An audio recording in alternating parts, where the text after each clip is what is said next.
Minute Maid Park. 3 more games on day 3. The Texas Longhorns look to bounce back after a tough loss last night to Texas State. Vanderbilt trying to run the table after wins against Houston and Louisiana. More baseball. We're glad to be with you. I'm Brett Dolan with Pat Combs. Thanks for joining us. My goodness, did Texas have a rough loss yesterday. They were down 6 runs, came back, took a lead, lost late, but Max Ballou did his part to try and keep this team in the game. Oh, he sure did, Brett. And he's been called the most improved player in that Texas lineup by his head coach, David Pierce. But Ballou went off yesterday, had the triple and a home run versus Texas State. And that it all turned for him in summer ball last season. Had a great summer in Santa Barbara, and Pierce said it just carried over into the spring. That home run was a no-doubter off the facade of the second deck. But speaking of big plays for Vandy, Matthew Polk got inserted late in the starting lineup, and he made the most of his opportunity. Yeah, did he ever. Boy, it's got to start yesterday in place of Jacob Humphrey, who was coming off sick. And, yeah, did a great job. 2 for 3 yesterday. Couple of RBI. Celebrating at the double at second base. Also made a tremendous catch in right field. Backpedaling and with his back against the wall, pulls this one in against Houston. Didn't learn his lesson from the fall when he busted his knee against Wake Forest. Had to have stitches, but nonetheless a great play by Polk. That looked like it hurt, but a great catch. Fun way to start day 3. The Texas Longhorns and the Vanderbilt Commodores, a Big 12 SEC matchup. Our first pitch straight ahead.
Here's the starting lineup for the 7-3 Texas Longhorns. No surprise, Thomas, Powell, Flores, the top 3.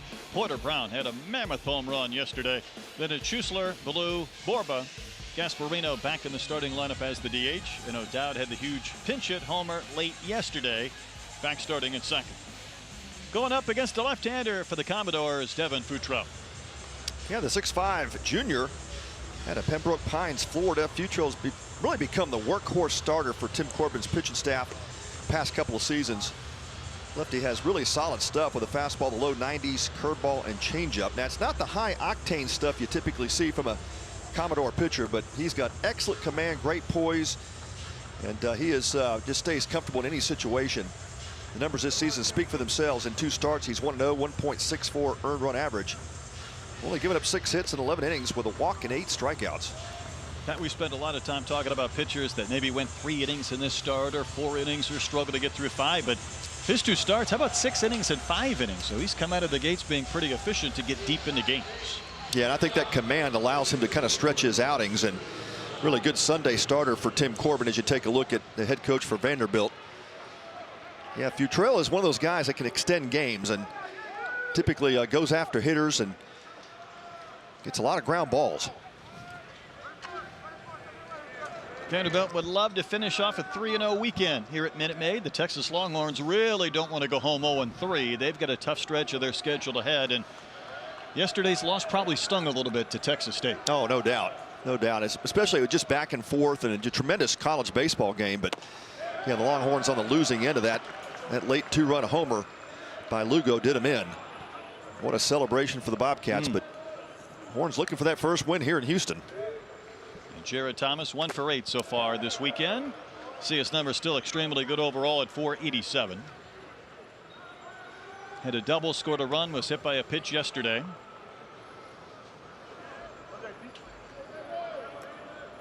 Well, that foul ball caught Doug Williams right in the chin.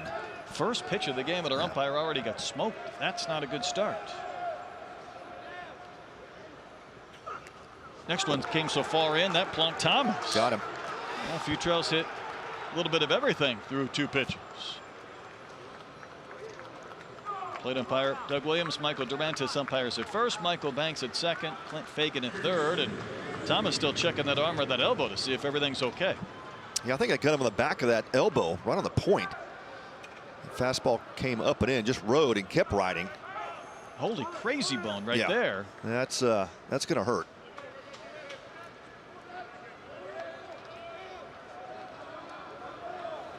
R.J. Austin holding him aboard at first. Thomas has stolen 6 bases on the season, but this lefty on the mound will pitch to Peyton Powell. There's a bunt, third base side. Diaz, a little bit of a double clutch, and his throw to first is in time, close. I thought maybe he wasn't going to be able to get enough on that throw to retire Powell. And Thomas advanced in a scoring position. Yeah, Diaz was playing in the shift, maybe closer to the shortstop, had to come across the infield and in to get that ball. Look where he's stationed. Well, he got a great break though, didn't he? Yeah, He started did. charging once he saw that square. Good anticipation. That's what saved him. R.J. Austin digs it for the first out, but the sac bunt is successful here in the first inning for the Horns. And Jalen Flores will back. Couple of RBIs yesterday. Had a bases loaded sac fly. Also had a home run in the 5th. And Texas had 4 homers yesterday. None of those were cheapers. Those were absolute bombs.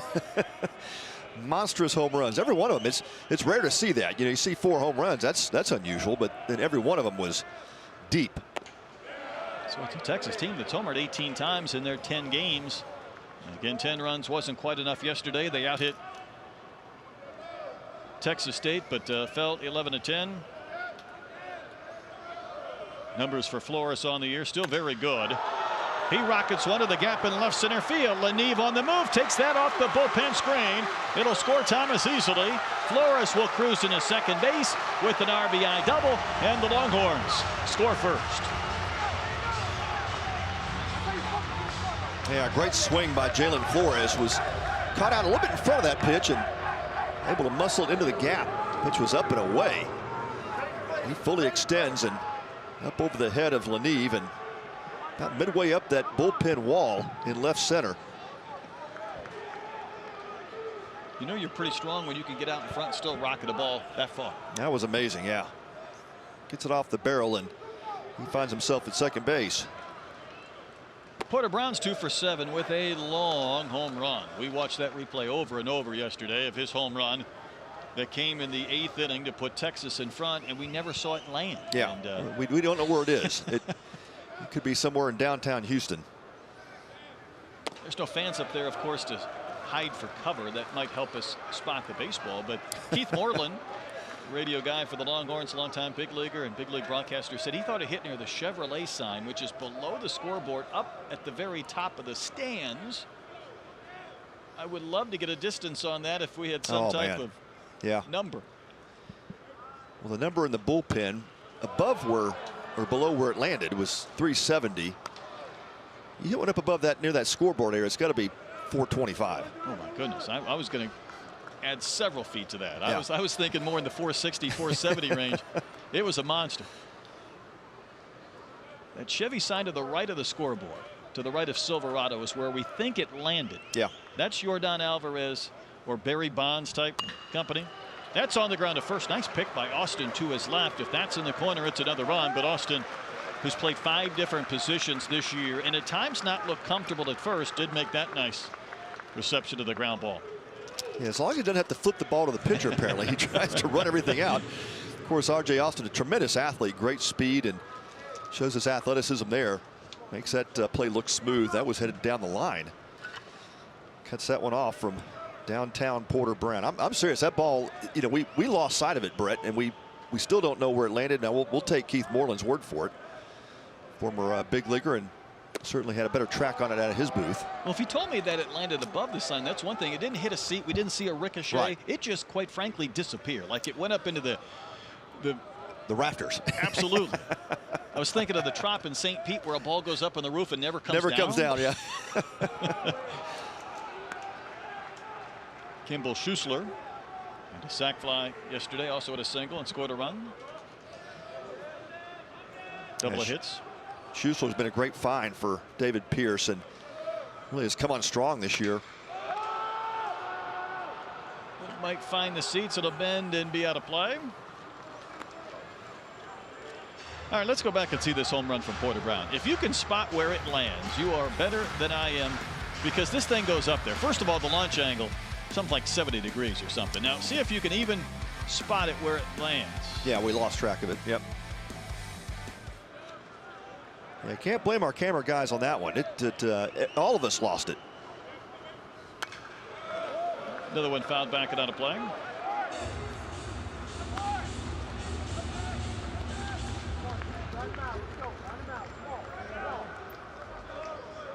Well, the Horns lost, veteran catcher Garrett Guillemette last season, and it was a pretty good battle in the offseason in the fall, in terms of who was going to replace him. It was Rylan Galvan and Kimball Schuessler, and Schuessler just got off to such a tremendous start offensively. It's been hard for Galvan to find some playing time.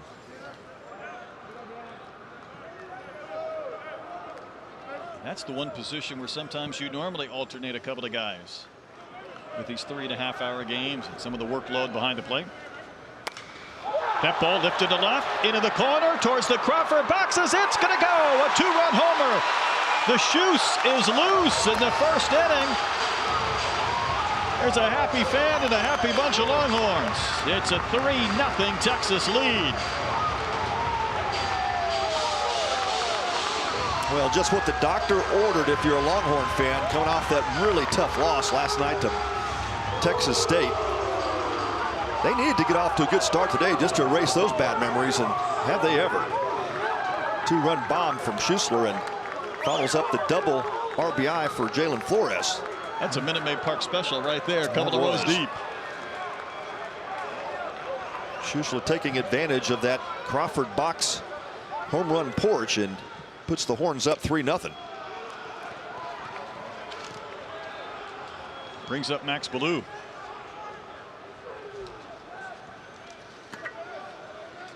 Well, no lingering effects from that loss last night. That ball goes behind Ballou. Now our fan ended up with a baseball, but there was a bobble. Now he stayed with it. There he got it. Every kid below the age of 20 knows exactly where the cameras and the phones are. There you go. Nicely done.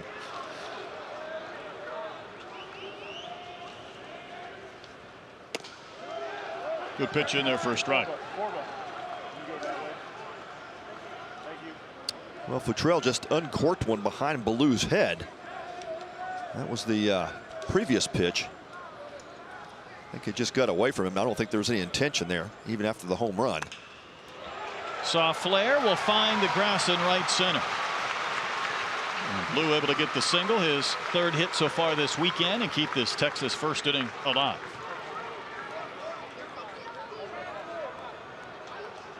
A breaking ball that Ballou stays on and just muscles it out there to right center.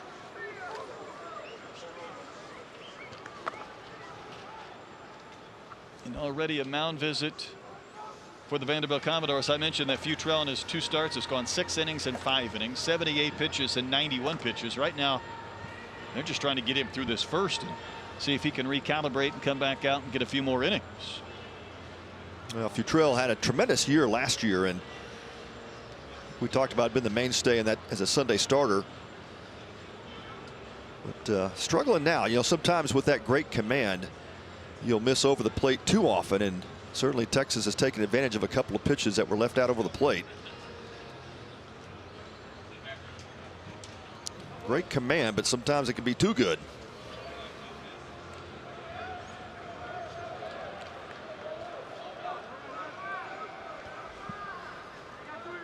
Fans have barely settled in. The Longhorns have 3 runs. Remember, they were down 6-0 yesterday before their comeback, and yet Texas State ended up winning that game 11-10.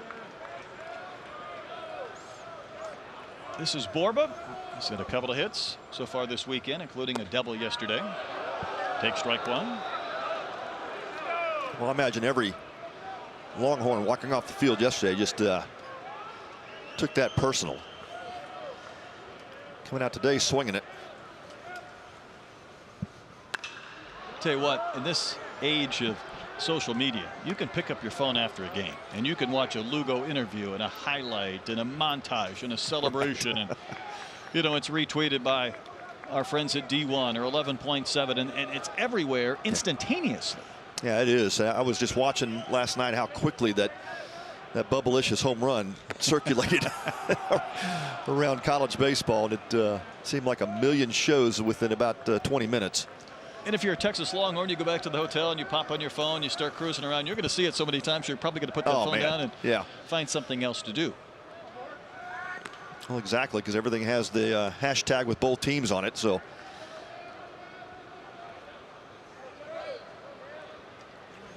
Futrell would love to win this inning. 22 pitches into his first. That's right down the chute for a called strike to end the inning. But a good beginning for the Horns. 2-run homer from Schussler. They score 3, and Vandy has some work to do.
Vanderbilt starting lineup starts with Austin Davis and then Kojal.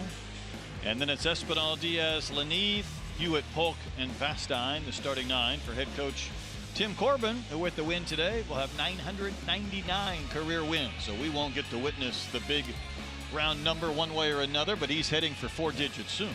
On the doorstep. Yeah, not many active coaches with 1,000 wins under their belt, but Tim Corbin is there. His Commodores are down 3-0 as they bat in the bottom of the first against Texas starter Cody Howard. Yeah, the local product from the Woodlands just down the street here from Minute Maid, transfer from Baylor. Off to a tremendous start in 24. He has yet to surrender an earned run in 9 innings, picking up 2 wins in the process. Only walked 2, struck out 5, giving up 9 hits in 2 appearances. He makes his second start of his Texas career today, and he'll feature a 3-pitch mix. Fastball in the low 90s, slider, and a changeup. Tim Corbin said the ball kind of sneaks in on these hitters a little bit, so we'll see how R.J. Austin, Jaden Davis, Camden Kojal do here in the bottom of the first. R.J. Austin has had a good weekend with the bat, 4 hits to raise his average up to 383. Of course, earlier this week he had a 3-hit, 3-stolen base game against Evansville. They played Evansville, Indiana State at home before they traveled to Houston. Yeah, he really came on late last season and, you know, went through the typical freshman growing pains, but ended up earning most valuable honors in the SEC tournament last season. Chop to Flores, easy play, one gone.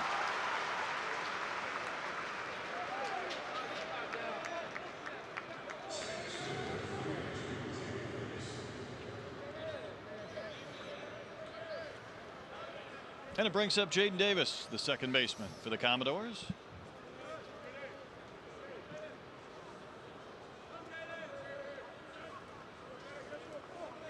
Davis off to a good start. Of course, transferred from Samford. TD did, Pat. What an amazing season in the SoCon. 358 average, 82 hits, an OPS just under 1,000. He had a 37-game hitting streak last year. Yeah, that's amazing. Really amazing. He's picked it up right where he left off. Big pickup for Tim Corbin.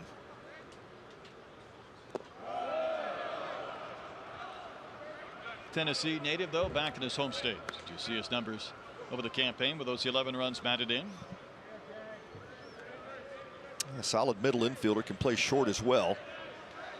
Currently stationed at second base for the Doors. Another chopper. A little tougher play for Flores. He'll charge, scoop, and throw on the run. He's handled both outs here in the bottom of the first. And Cody Howard off to a good start for the Longhorns on the rubber. Keeping his fastballs down in the zone and mixed in a couple of sliders. Has not been able to spot that slider yet, but fastball's been effective down.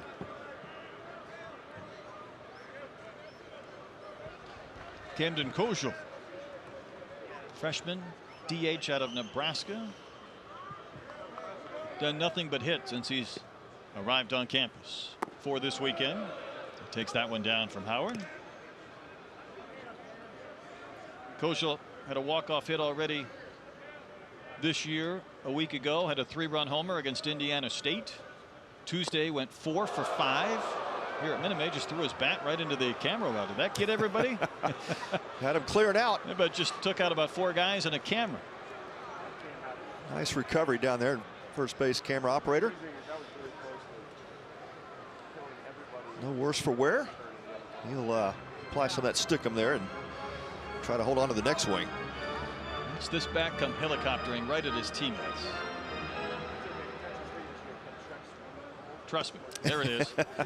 this Entering the picture late. Yeah. You know, Lance Berkman would do this once a week back in his day. Exactly. He'd throw that bat like a javelin.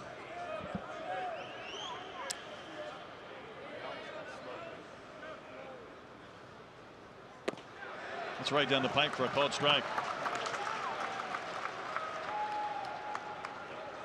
Yeah, a lot of athleticism in this Vanderbilt lineup. Kojal, a former high school quarterback. These guys can run. Just pokes one out into center for a base hit. Hitters hit. Kojal's doing it this weekend. 5 for 10 here in the College Classic. That time it gets jammed by the Howard slider, but able to kind of muscle it out over the head of shortstop Jalen Flores.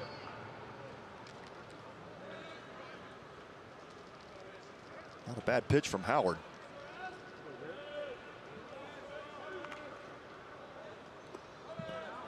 Continues the inning for Alvin Espinal, whose hitting streak of 10 games ended yesterday. He did have a huge home run back on Friday, a 3-run shot in the 7th inning to the Crawford boxes to help his team break a tie and come back and defeat Louisiana. The Cajuns had a 3-0 lead in that game, and Vanderbilt ended up winning 7-4.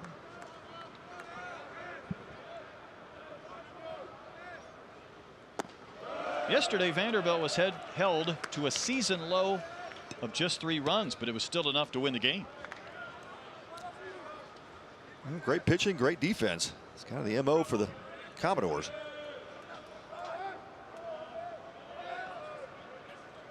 Espinal went 0 for 4 in that victory against the Cougars, 3-1. That was a 2-hour, 41-minute game. That's been the bell cow so far this weekend. We'll take a couple of those today.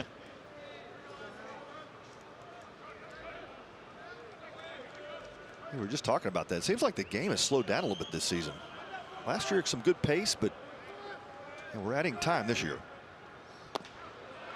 And even the game we had yesterday, 11-10, it was 3.5 hours, but I think we saw a total of 12 pitchers in the game and a handful of reviews. It was lengthy. Yeah, it was.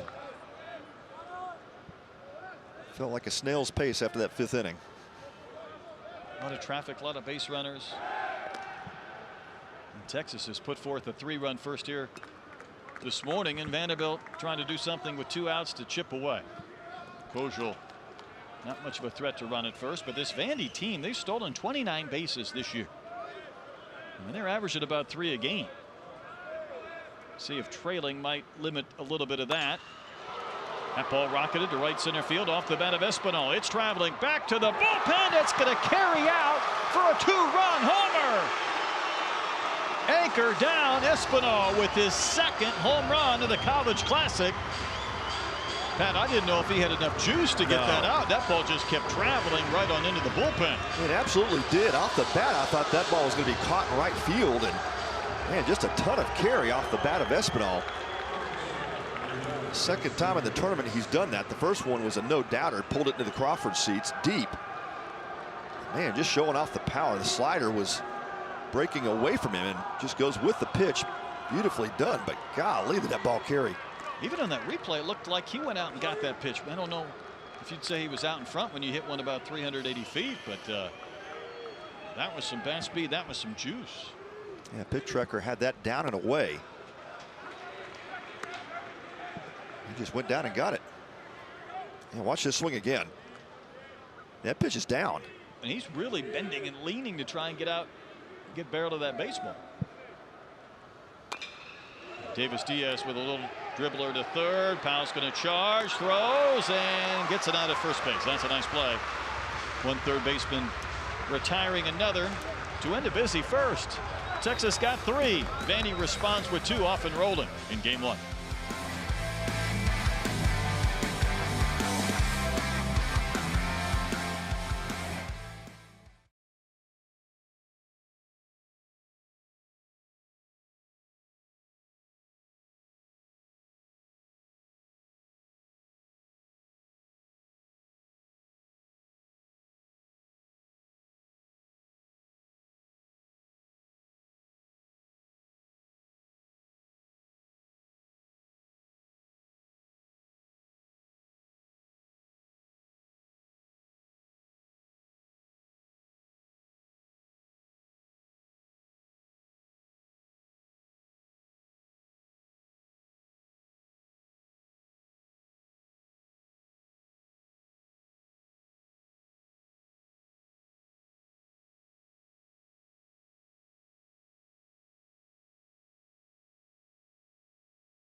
Well, coming up later today at 3 o'clock or thereabouts, Texas State and LSU will meet. Got a couple of teams both attempting to go 3-0 this weekend. In Houston and Louisiana, that'll be the nightcap. Cajuns and Cougars at 7 p.m. here from Minute Maid. Amazing tournament for the Bobcats. You know, on paper, when you come into these tournaments, Brett, we kind of think, okay, LSU, obviously the powerhouse, ranked number 2 in the country. They're going to probably have a pretty good weekend. And then look down the list, you go Texas State. Okay, well, good to have them back. 3rd time ever in tournament history, but not one of the teams you expected to be 2-0 at this point.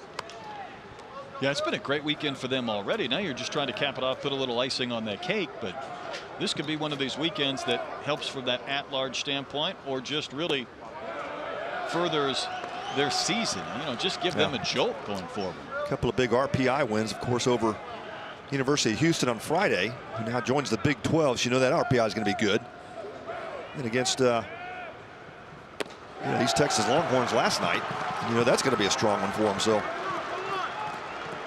Will Gasparino down on strikes to begin the second. That's the 15th time this talented youngster has struck out this season, with Devin Futrell getting the K, his second.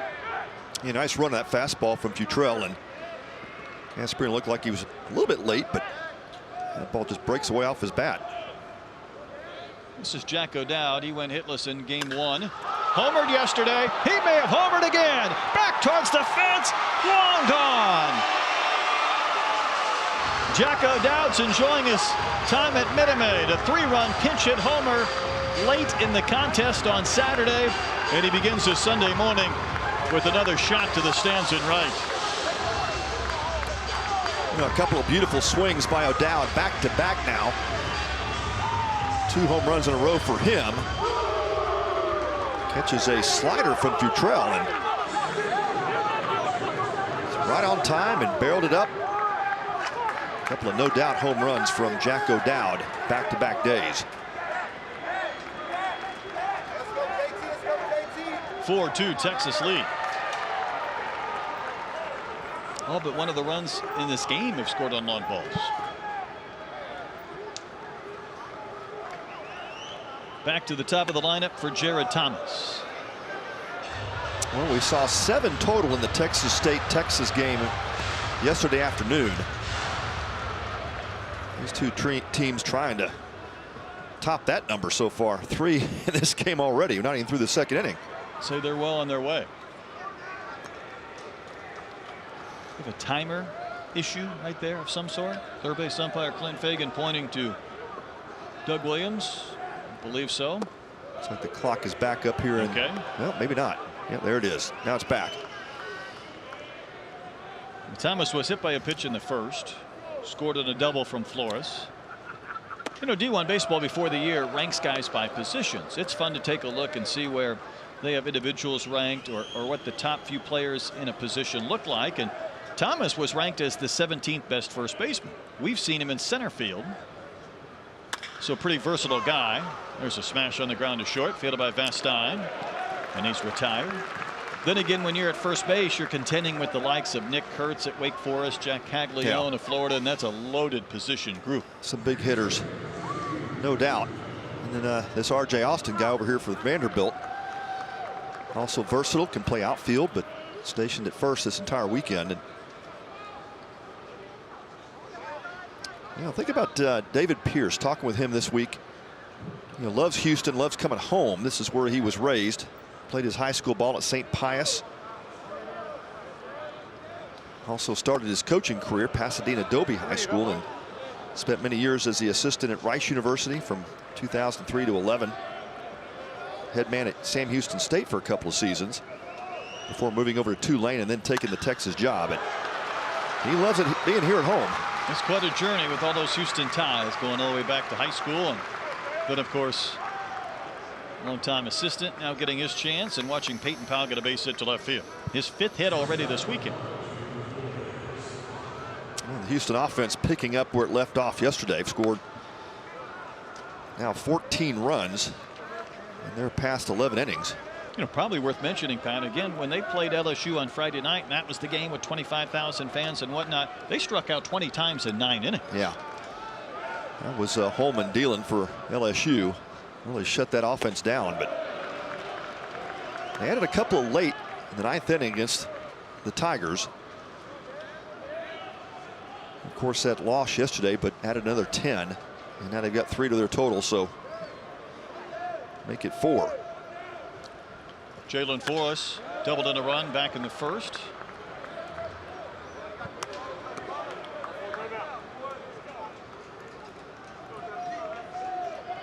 He's up to 15 runs batted in on the season.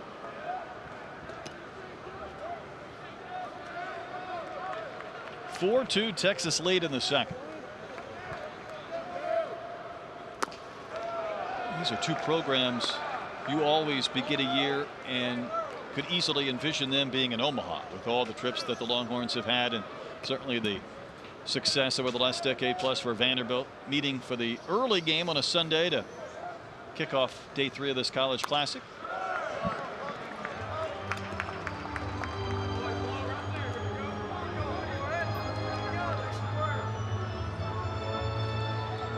Well, not the start that Devin Futrell envisioned for himself today, but Longhorns have taken advantage of a couple of pitches left out over the plate. Now 35 pitches into a start here in the second. Threw one by a swinging Jalen Flores to end the second inning. Longhorns had a run in the home run from O'Dowd. It's a 4-2 Texas lead.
Got a few young men wearing their Canes jerseys today watching this game. Perfect Game has just a massive tournament in town all over Houston. I think, Pat, I heard more than 1,000 teams ages 8 through 14. So I would think some of those kids, if they have a break in their schedule, may have snuck over here to Minute Maid Park. Man, 1,000 teams converging in Houston.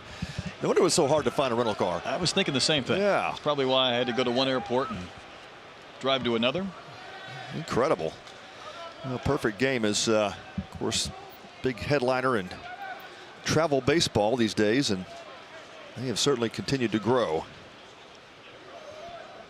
These young men maybe coming here, watching some of these guys and dreaming just a bit as Troy Leneve bats here in the bottom of the second. Yeah, a lot of these players are Perfect Game showcase guys, and certainly you build your resume with some of those tournaments and showcases. Yeah, it used to be you could talk about getting on the map or the radar as you got into high school a little bit later. Now you're getting on the radar when you're really young. And, yeah. You know, some kids might fall off. Others will continue to be the elite of their class every single year. And, you know, you get to know some of these kids and kind of follow their path. And it wasn't that long ago. It feels like you were watching guys at 14, 15, and you do the same thing with all your summer coaching. And now you're watching them playing the big leagues. That's right. It's such great fun when you catch these players young and help them develop. You know, you get a small piece of that development, but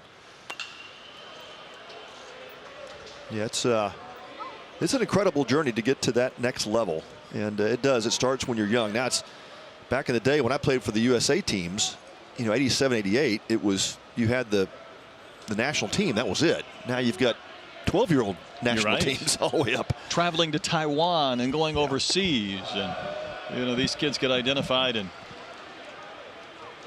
For them to put USA on their chest at that age, oh man, you know that's incredible. Yeah, don't know if they understand the magnitude of that, but certainly those were some of my most joyous moments with playing for our country. And he sprays that one foul near the Longhorn dugout. No, it has to be. You know, you talk about winning World Series rings and championships, and the Astros and their fans have become accustomed to seeing a lot of success. And there's a World Series winner every year, and there's a couple of teams that play in the World Series. Baseball is not been in the Olympics every single year, and right. It isn't every 4-year deal when it is. That's right. We were the first gold medal winners back in '88 in Seoul, and Neve takes the walk.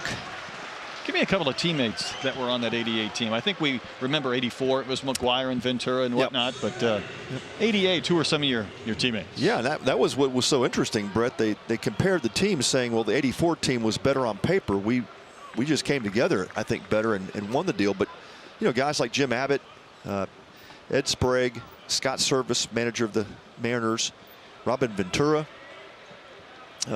He could hit. Yeah. Andy Bennis, Ben McDonald. I mean, we had unbelievable pitching staff. Charlie Nagy was our closer. Yeah, that was an unreal team. Oh, don't forget Tino Martinez at first base. Okay, that's a good one. As Calvin Hewitt fouls one back and out of play. Yeah, Tommy Goodwin manned center field for us. So, yeah, a lot of guys that were a little bit under the radar guys in college, but of course, a couple of big names, Ventura mainly. But yeah, we were not as well received in terms of on paper as you compared it to the '84 team. 0-1 to Calvin Hewitt. There's a ground ball to second, could be two. O'Dowd will flip to Flores on to first. Double play, well done. 4-6-3 DP. Well, Cody Howard, the starter for the Horns, just continues to pound the bottom of the strike zone, and that time Hewitt hits it hard, but right at Jack O'Dowd, positioned perfectly on the front end of that 4-6-3. Easy transfer to Flores, over to Borba. Textbook. My favorite Ben McDonald story to put a capper on your Olympic time.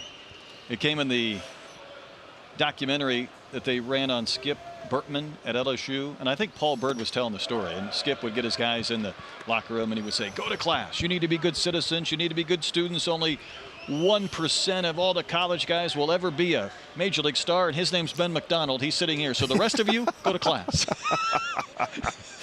Great story. Matthew Polk will wave and miss. You can just see there sitting. Yeah, I have no chance because Ben's here, and that's our 1%. Yep. The great alligator wrestler, Ben McDonald. Good story. Yeah, we've got a few Skip Bertman stories. Pitch is down and out to Matthew Polk. We were in the locker room, and Skip was talking about, you've got 6 pitches, boys. You got the fastball, you got the sinking fastball, you got the cut fastball, you got the BP fastball. I said, Coach, I got one fastball. I hold it like BP. This and throw the heck out of it.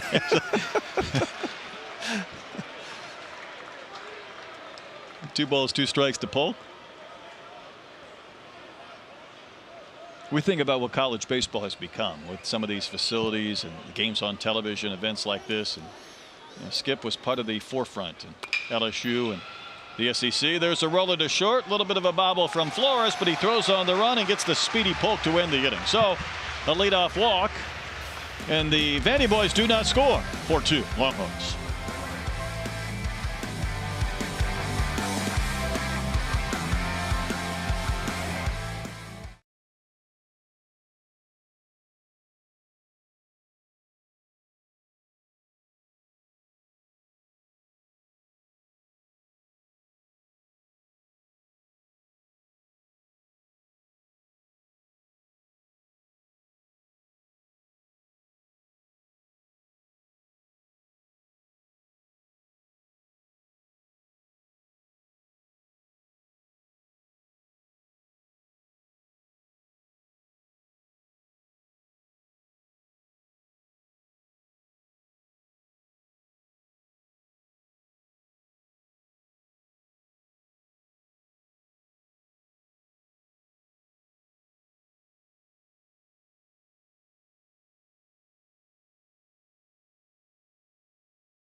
There's a Vandy fan, Longhorn fan, coexisting peacefully as we go into the third inning. There'll be SEC combatants soon enough as the conference changes. Texas and Oklahoma coming in. And the difficult aspect for us old-time baseball guys, and I think we both qualify, Pat, I won't speak for you, but they're doing away with divisions. So it used to be the SEC West was, I mean, that was the division in baseball, whether it's Arkansas and LSU and Ole Miss and Mississippi State. You consider there's been 3 national champions.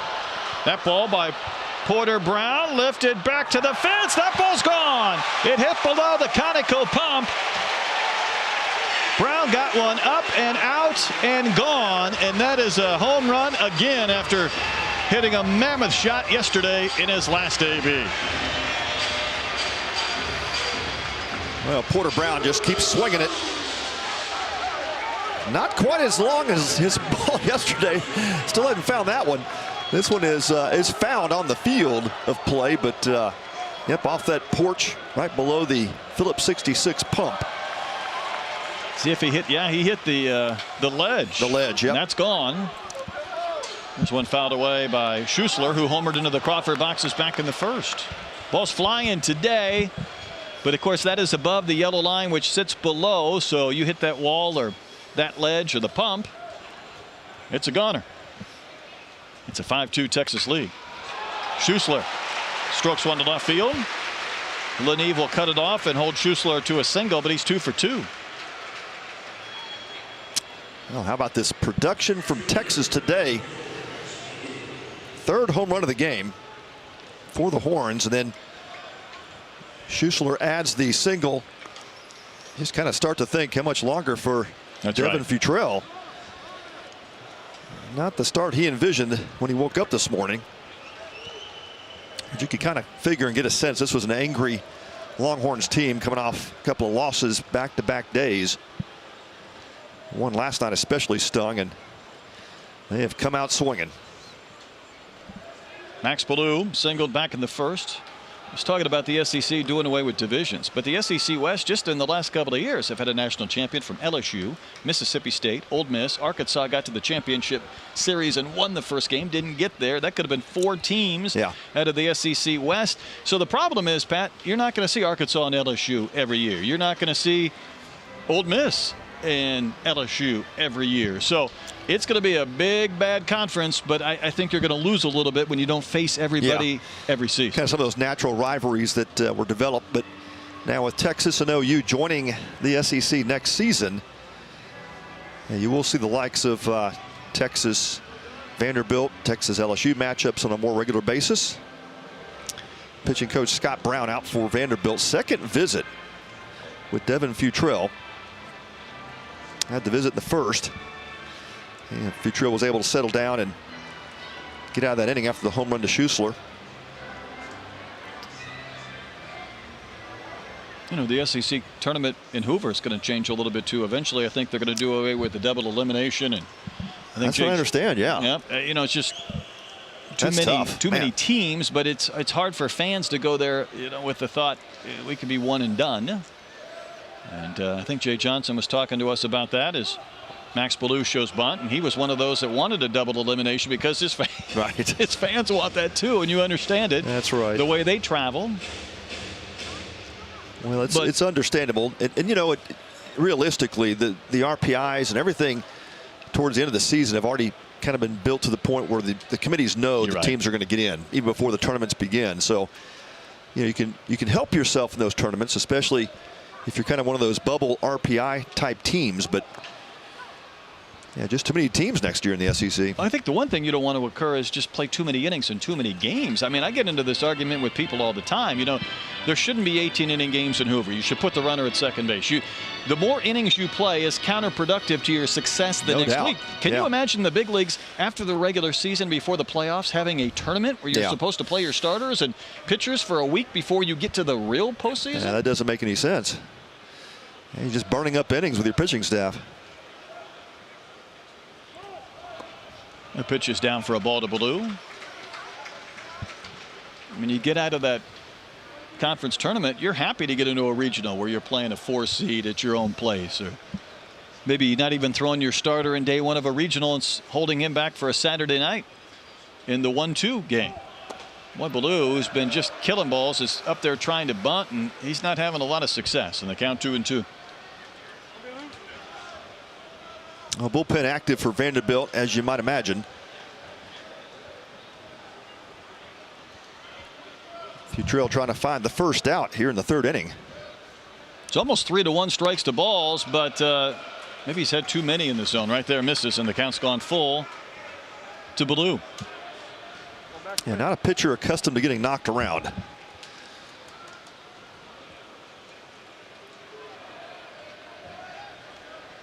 Homer and a single to start the Longhorn third, and Ballou will take ball 4. Schuessler, the catcher, wasn't running, but the free pass will advance him to second.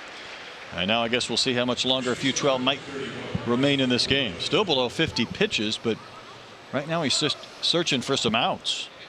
And I think I've answered that question even before I finished all the words as Tim Corbin pops out of the dugout. Well, early change for Vanderbilt. Futrell fails to get an out here in the third inning, and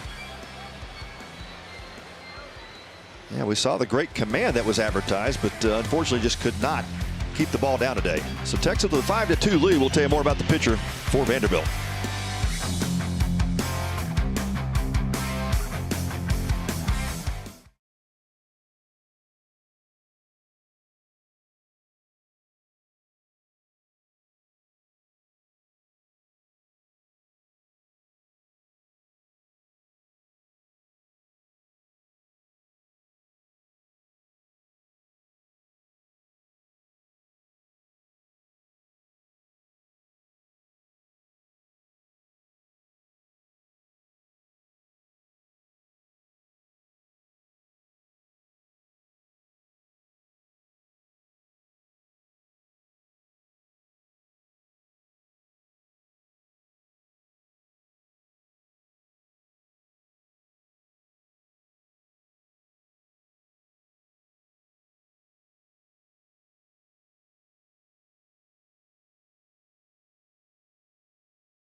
Well, Andrew Ducanich the fourth is on to pitch, Pat. It's a big arm, and those are good numbers.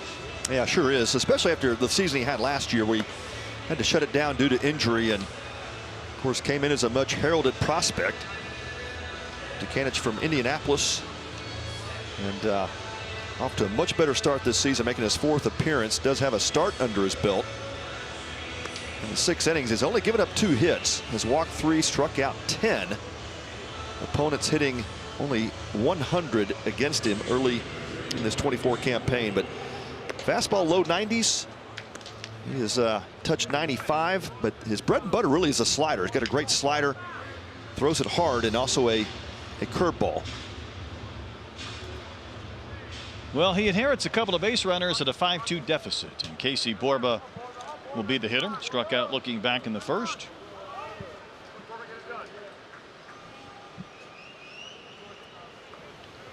Four home runs already. We're in the top of the third here in our first game today. Borba shows bunt and pulls the bat back, takes ball 1 on the slider from Ducanich.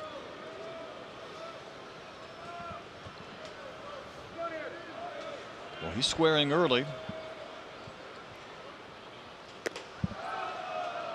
Yeah, sometimes that can get uncomfortable when you square too early.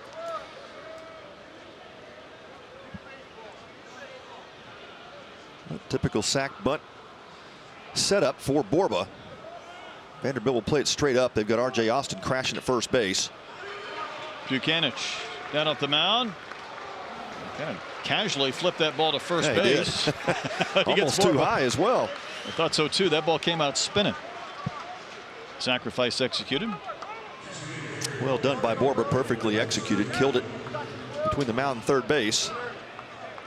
That'll move up 2 base runners into scoring position for the Horns, already with a 5-2 lead. This is the uniqueness of college baseball to me. Texas has hit 3 home runs in 2+ innings, but they also have 2 sacrifice bunts. Yeah. Playing some small ball early on, and it's worked out nicely for him so far. Infield in Gasparino. This tall, lanky freshman out of Los Angeles.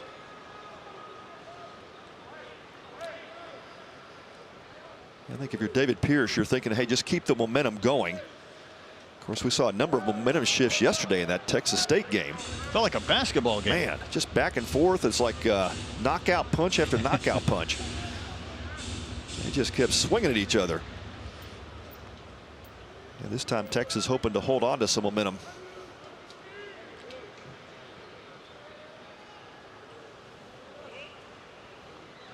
Tell you what, though, a base hit by Gasparino here would be big. Chase home 2 more runs. Purdue's able to get a huge walking lead off second base because the infielders are in front of him.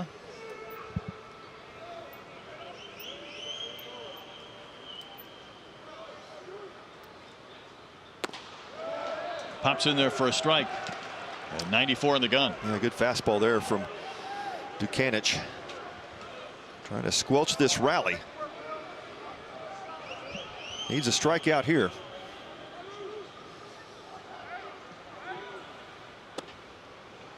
Sneaks away from Espinal, but not far enough away for any advancement. And Gasparino is those big time prospects. Of course, you see the 6'6" frame. Ton of pop. Vanderbilt had a high draft pick a couple years ago, Spencer Jones. Tim Corbin thinks that Gasparino reminds him a lot of Jones. There's a chopper that's going to bound into left over the head of Diaz. It's going to chase home 2 more. Heading to second base is Gasparino, and he's in under the tag. It's a 7-2 Texas lead. That's a hustle double.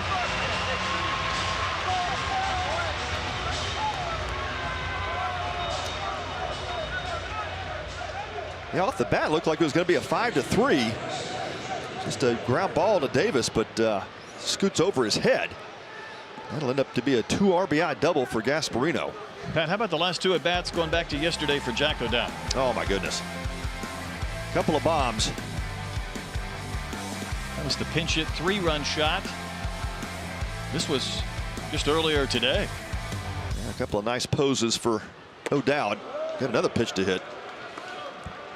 Now keep in mind, for Jack, this one probably feels pretty good. He considers himself a Nashville native. Former Vandy boy himself. Brother Chris was a longtime minor leaguer. O'Dowd drives one in the gap, right center field. Hewitt comes on, goes into a dive, makes the catch and holds on. Gasparino will tag and go to third. O'Dowd hit another ball well, but Hewitt takes it away. Yeah, great job by Calvin Hewitt in center field, and good read off the bat. Thought that ball might have been going towards the gap over Hewitt's head. Instead, yeah, it kind of died, and Hewitt made the adjustment. Beautiful diving catch. Heads up base running by Gasparino to tag up on that play. He'll advance to third base, but Hewitt saves a run.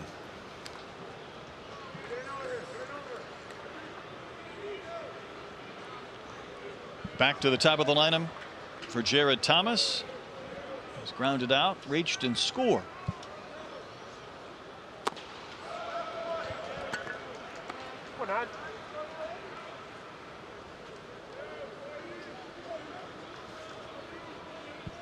Three in the first for the Horns, 1 in the second, 3 more runs here in the third inning. Lifted down the line and left. There's not much territory to sneak over and try and make a play, and that ball is just barely over the railing into the stands.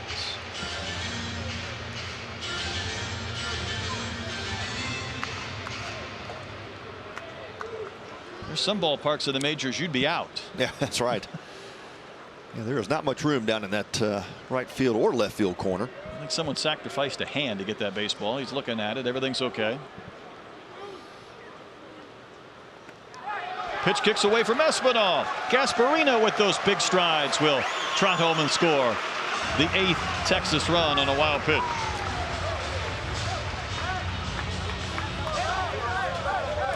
Well, Buchanan's tried to throw the knockout pitch to Thomas.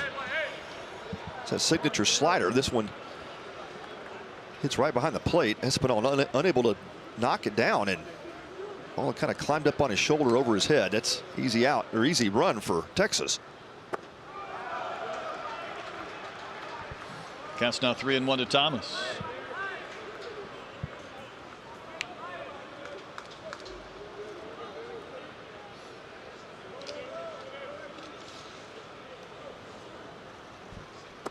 Just a lot of damage done by the Longhorns, and they aren't quite finished in this 3rd inning. Thomas, who's been hit by a pitch already today, now draws a walk and continues the frame for Peyton Powell, the 8th Longhorn to bat this inning. 8 runs on the board for the Horns, and continuing to put pressure on that Vanderbilt defense.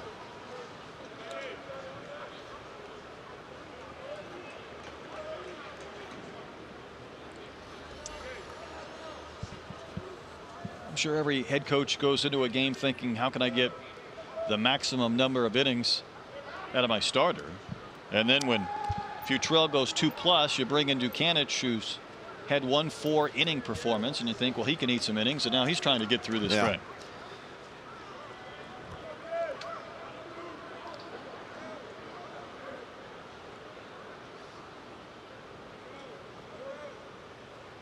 Pitch timer at 3. That one's delivered, lifted in the air, left field, back towards the edge of the Crawford boxes, and then Leneve has to glide to his left to make the catch to end the inning.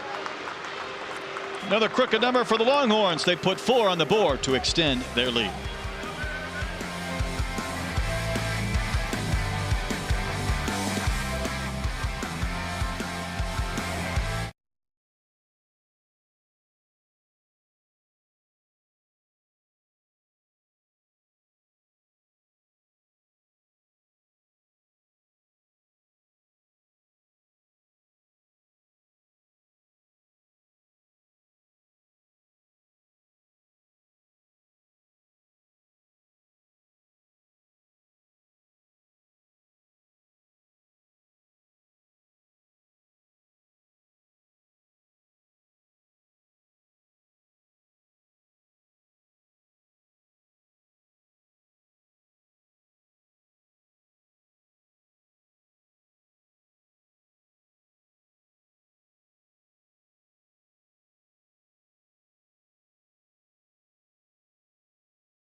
'24 season tickets are on sale now. Catch every home run, every double play, and every game of the 2024 season by becoming an Astros season ticket holder.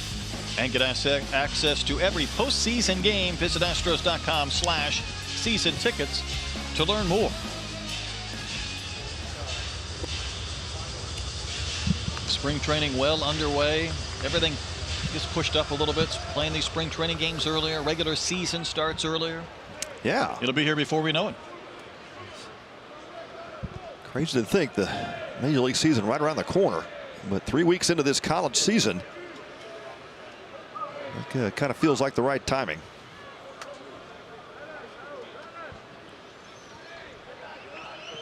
Cody Howard working with the 6-run lead. As Fastine, the shortstop, leads off the inning. Everything in baseball got moved up except the draft. That's right. That got pushed back, much to the dismay of these college coaches. Yeah. Who don't like it at all. And I get it. I do too. If you're going to push anything back in college baseball, you should push the season back. A lot of these northern teams that have to start games in snowy fields. The problem for the draft is you're at that point of the year where it's really late to fill in some pieces if you lose guys. That's the problem. Yeah, that's absolutely the problem. And you know, you'll have the draft in July, then you may have players sign or not sign by the end of a month, and you're getting ready for the next season in college baseball. And Pastine strokes a single to left field. There's a lot of coaches that will tell you, hey, we didn't think he'd get to campus. That's why we have 4 first basemen. Right. Or we don't have one because we really thought we were going to get this guy or that guy, and they both ended up signing. Yeah. Nice swing by Vastine. Vandy needs base runners. He gets getting started here in the 3rd right. But yeah, Brett, that's a huge deal. It's going to be even put more pressure on the portal, you know, to try to replace guys last second. So that's going to really jumble things up here in college baseball with these rosters going into the fall. Yeah, it's so tough in general as Austin fouls one back. I don't know how the college coaches do it. You think about how tough it is to recruit in college football and college basketball, and I get it. But there's nothing like the animal of college baseball recruiting. When you're going out and signing some top high school kids, they never make it there, and then you have others that get backloaded.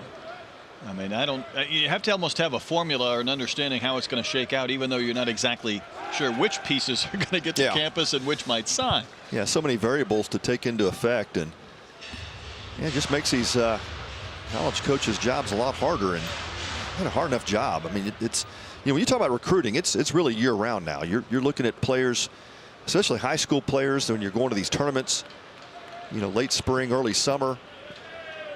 And of course, you're looking at junior college players to try to fill holes. You're looking at the portal when it opens up, you know, who the guys you can grab off the portal to help fill some holes. And it just feels like a merry-go-round in college baseball.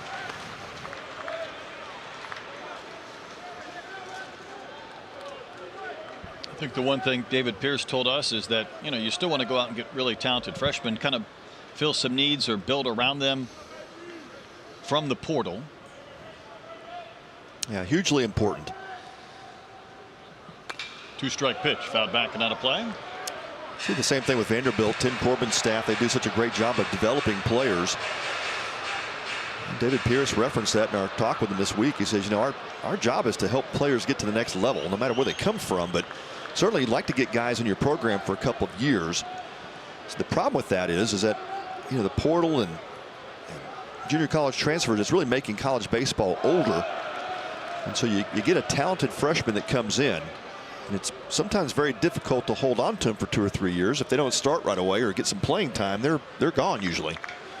You know, the flip side of that is a guy who might want to challenge himself at a higher level, a bigger caliber of baseball program that might not quite be good enough to get the playing time that he would have received at another. So it's like life, right? It's unpredictable. It's a gamble. Yeah. 1-2 to R.J. Austin, and that one misses high.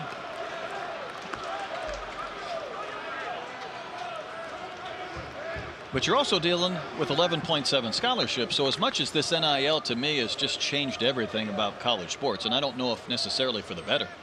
I don't mind these baseball guys getting something because they're paying for part of their college. That's a huge tuition. point. Yeah, huge point. Especially some of these private schools when tuitions now are 60, 70,000 a year. It's just become ridiculous. And you're paying a chunk of that, so anything that might help these kids out so they're not taking out loans and can help pay for some of their schooling is not a bad concept.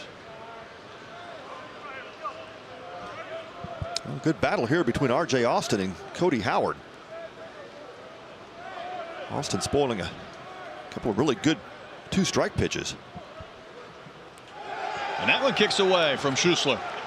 And Pastine will take second, and then with a big turn will hold there on the wild pitch.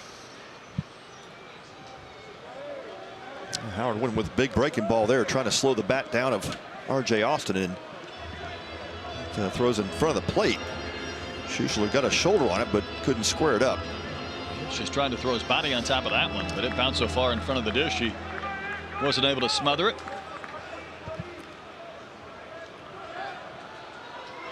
Austin bounced to short in his only at bat.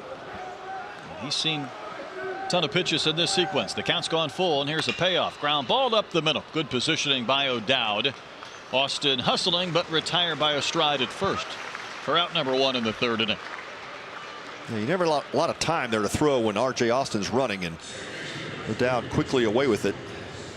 Gets Austin by about a half a step at first base.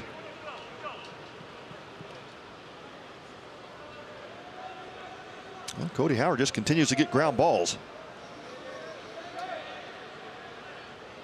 That's the 6th one here already in the 3rd inning. Jaden Davis also bounced to short in his only at bat.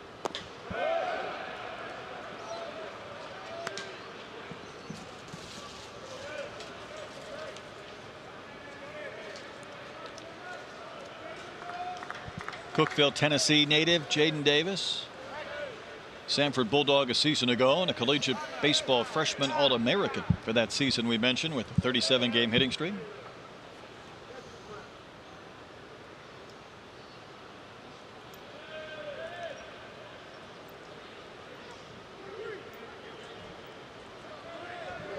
Exciting day for Cody Howard, the starting pitcher for the Longhorns. Grew up just north of downtown Houston in the Woodlands. Slap to right. This ball is going to be caught. Vastein's going to tag. Here's the throw home. It's not in time. Vastein will score on the sacrifice fly from Jaden Davis, and it's an 8-3 game.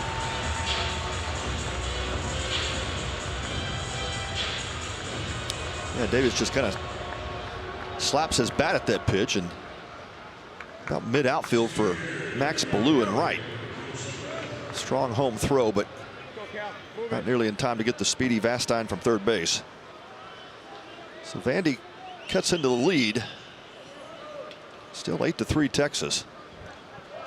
And the base is empty, 2 gone for Kojal. Singleton scored back in the 1st.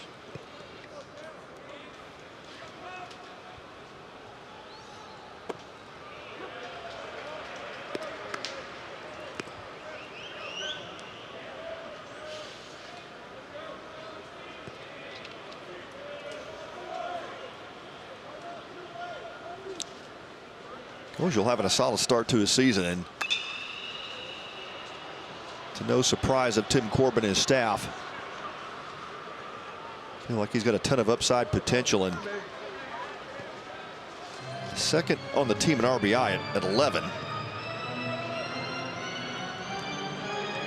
I mean, 5'10", 207 pounds. So not tall, but he looks like a he's solid. former football player.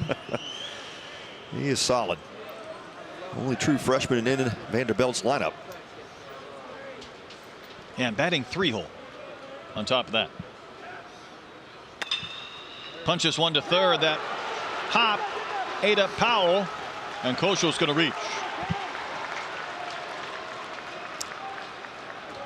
It'll go down as an E5, but that ball was hit hard and had that top spin on it. In fact, this was back in the 1st inning. Alan Espinal, who homered on Friday, went out and got one. I'm still amazed where he went out and got that pitch, how he drove it to right center. Yeah, that was really a ton of strength by Espinal, and just shows you right there, not a bad pitch from Cody Howard. Slider breaking down and away, and really the bottom of the strike zone according to our pitch tracker, and a ton of pop.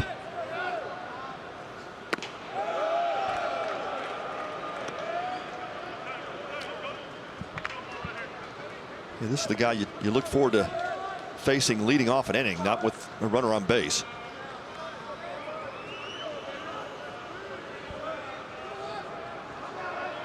Reached in every single game this season and then some going back to last year.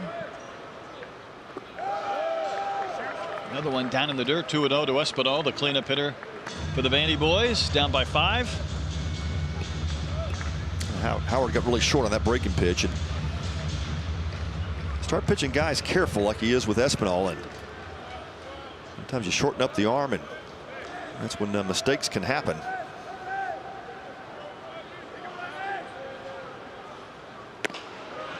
Able to find a strike on the outside corner. 91 on the gun. It's an even 50 pitches for Cody Howard, trying to get this 3rd inning in the books. Working with this big lead, you start thinking about how deep can you go to maintain this advantage, pick up a win today. Espinal slashes one out into right center field. Thomas will glide over and make the catch to end the inning. So Commodores going to run and leave a man. 3 complete. 5-run Texas lead.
Baseball, the sport that bounds generations from one to the next. Taking in some games here at Minute Maid Park. Texas Longhorn fans here this entire weekend. They're enjoying today's game maybe a little more than the previous 2, which were losses to LSU and yesterday Texas State. It's an 8-3 Longhorn lead as we go to the 4th. Yeah, a few more smiles on that burnt orange side today. Buchanan, who got the final few outs in the 3rd inning, has a clean frame. He'll work to Flores, Brown, and Schusler. 3, 4, and 5 in the Texas 4th inning.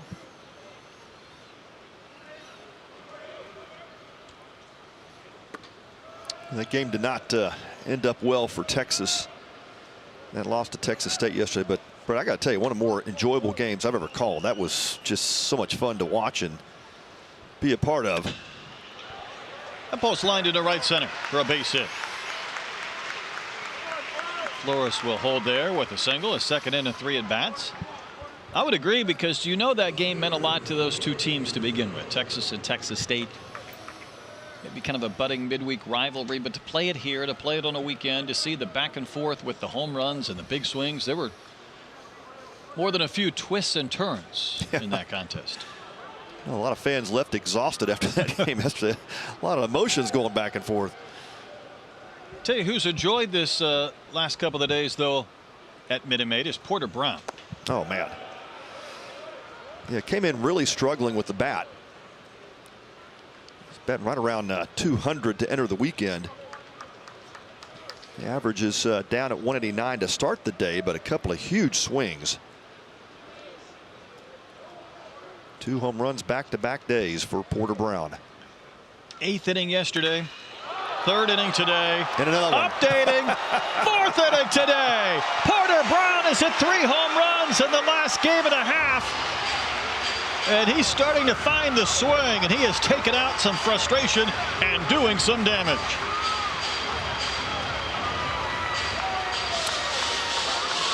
That's 3 homers and 4 at bats. Yeah, that's just the kind of talent we knew Porter Brown had. And of course, the slow start to the season, but you didn't see David Pierce blink one iota. He just kept inserting Porter Brown into that cleanup spot. 2nd upper deck shot in 2 days. That one about 3 rows up into the upper deck in right field here at Minute Maid. So 2 homers to the upper tank, and then he flipped one to left center towards the pump up on that walkway. That one had some distance to it as well. Here's Schusler, who singled and homer. Yeah, you know, some of the armchair fans sitting at home saying, gosh, why would you put that guy in the 4-hole? He's only batting $189 coming in. And yeah, you just know at some point with certain players, the bulb's going to go off. And with Porter Brown, you just can't doubt the talent that he brings. And there's just some guys you keep reinserting because it's just going to happen. At some point, they're going to turn it on. And we have certainly seen that with downtown Porter Brown here last couple of days. 12 homers, 59 RBIs a year ago. And then you start to wonder, when am I going to get my first? Well, he's gone from 1 to 2 to 3 in a blink of an eye. Well, I think even more impressive, you're doing it off a Vanderbilt pitching staff that some folks would say tops in the country. I think between Vandy and Arkansas, that's some of the best arms I've seen in college baseball this year, just all around. And so it's not like you're doing it against, mid-major competition. Exactly. You and I don't get to see Wake Forest and their pitching staff. I know they came into this year with 3 starters in the top 10 of D1 baseball's rankings, and they're certainly highly thought of. Yep. You saw Arkansas. I get to see them a lot. Seeing Vandy this weekend. Some teams really have an abundance of riches. That's a wave and a miss. Good pitch. And Schussler retired for the first time. First out of the inning. And a slider from Dukanich. That's his out pitch. It's a good one. Get Schussler over the top of that. Out number 1 in the 4th.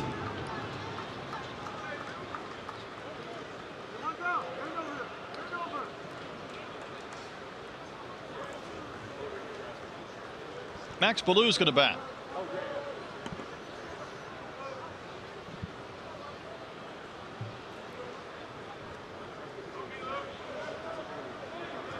He singled, walked, scored a run.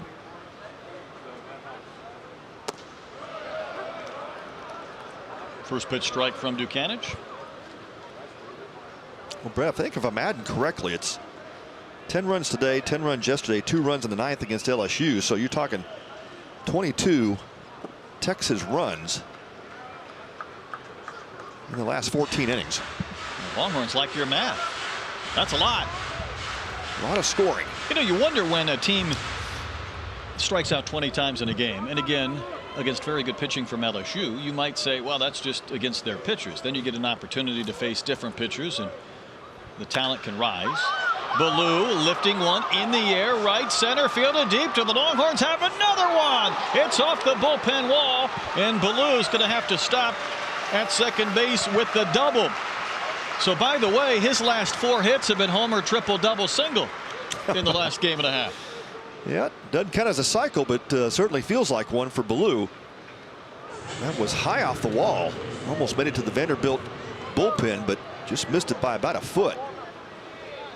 I thought off the bat that might be it. I did too. Started to drift towards center, then right center, and the ball hit maybe a couple of feet below the line. Paul giving it chase. Got there in time, but it was too high for him to make an attempt. So Ballou will collect the double. And this hit parade just continues for the Horns. This is Borba. All these big swings are getting in the way of my conversations. That's right. Backing out of play. You strike out 20 times on Friday, though. You wonder if that might just kind of put the team in a little bit of a tailspin for a few days, or whether it's conditional on who you're facing. Well, once they got rid of those good arms on Friday night, they faced from LSU. They have found a different gear and then some, making up for that lost game. Yeah, they have. And it's, again, quality arms. They faced a couple of good ones yesterday from Texas State, more today from Vanderbilt. But you get a team locked in offensively, and it becomes contagious, and that's what we're seeing here up and down this Texas lineup.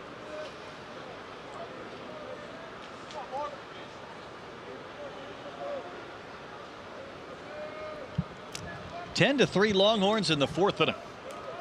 Yeah, Borba only one of 2 horns that does not have a hit on the day. 11 total for Texas.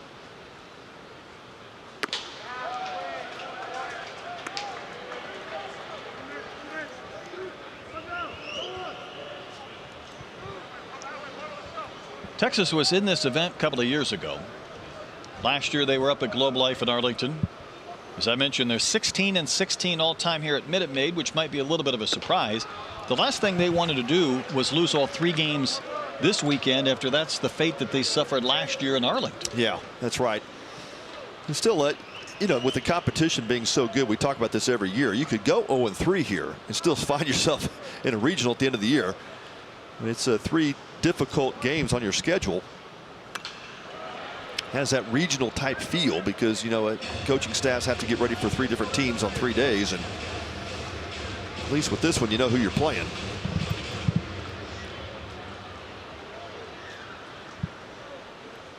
Now you could lose 3 games here, host a regional, win a regional, go to a super, and just keep right on rolling.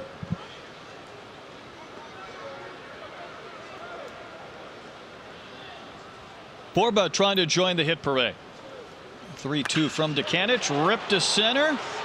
Hewitt will have to take it on a bounce. Ballou will go to third and stop there. So Borba's 1 for 2. And the hits keep on coming for the Longhorns. Yeah, still no activity up and throwing in the bullpen. You see a couple of guys stretching for Vanderbilt, but at the moment, Tim Corbin is letting Dukanich know this is your game. You better figure it out here. I was thinking the same thing 2 batters ago.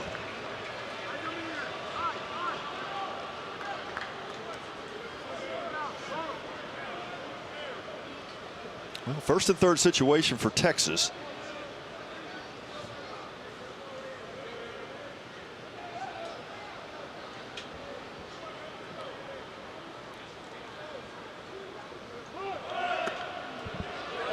That ball popped out of the glove of Espinal, and Borba will trot down to second.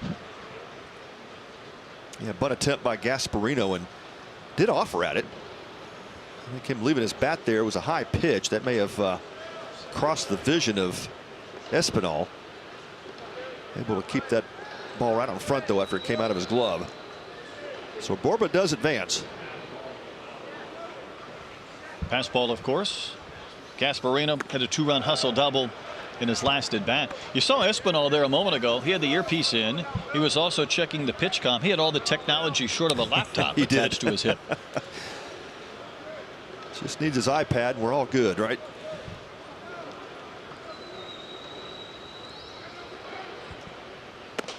Wave and a miss by Gasparino as Dukanich came in under the hands of that big tall right-handed hitter. So they didn't call that attempted bunt. I thought he left the bat out there in that first pitch. Well, there's some question right now. Tim Corbin wants to know as well.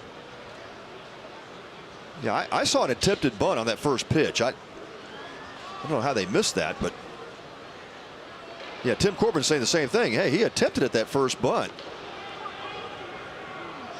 I think Doug Williams just told him it's not reviewable. And that would have been strike 3 on Gasparino, but I guess Vanderbilt should have checked that after the ball was shown on the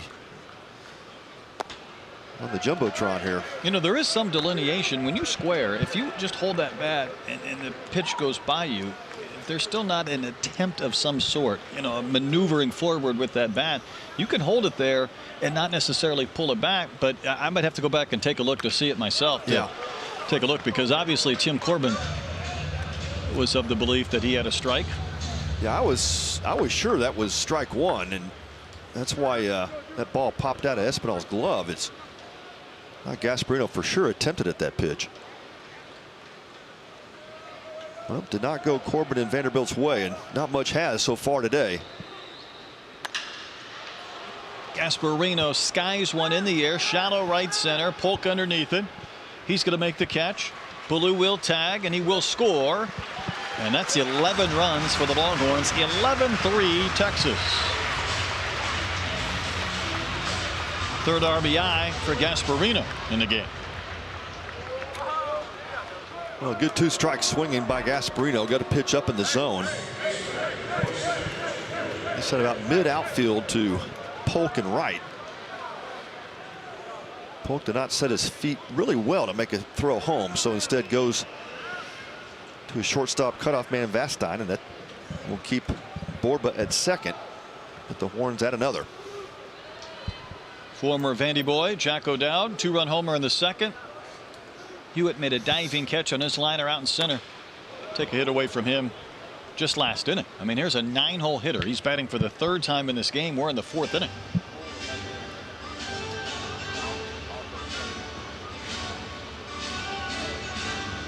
almost an hour and a half into this game, and we are not through the top of the 4th inning with all this offense. 11 runs on 12 hits for Texas.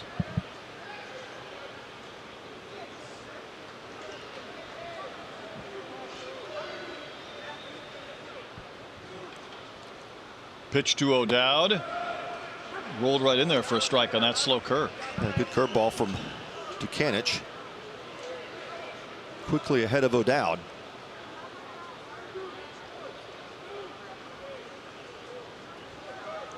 Two outs and 2 strikes. Another crooked number though this inning for the Longhorns. There's a chopper to short.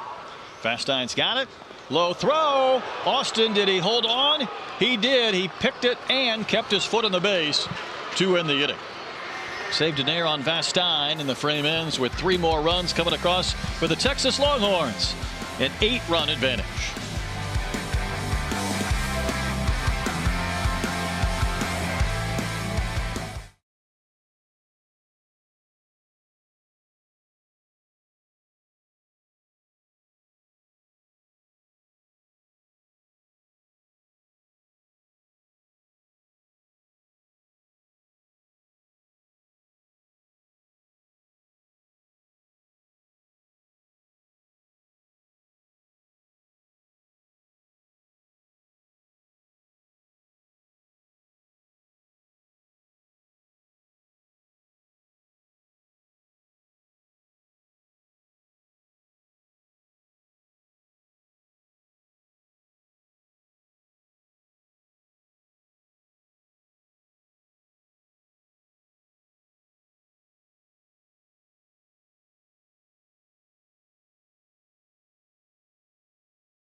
Single game tickets for the 2024 season are on sale now. Make sure you get your tickets to see your Houston Astros on their relentless pursuit for baseball's biggest prize. Visit Astros.com/tickets to get yours today. So go wild March 1st. They're opening up. Get your single game tickets. Get ready for the regular season. It'll be here before we know it. It's a busy last week in Houston. Last year we had the Final Four. This year the golf tournament opening day coming up. Rodeo going on right now.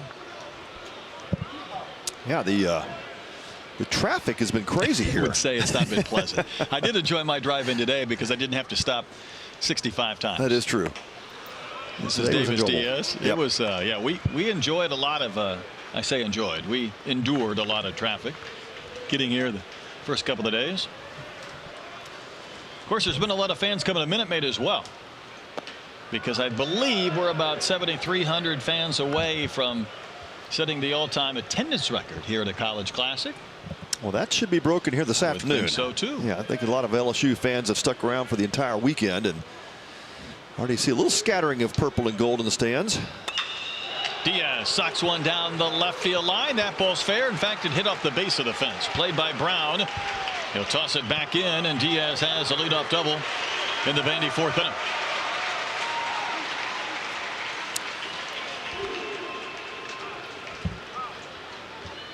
Nice swing by Davis Diaz, and of course that another experienced infielder for Vandy, and swinging the bat well so far this season.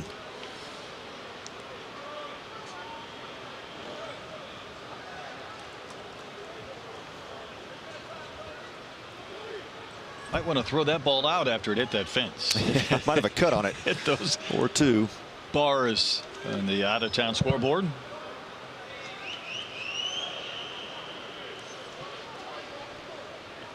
Troy Leneve walked in the second, then was erased on a double play. Way out in front of that changeup for strike 1.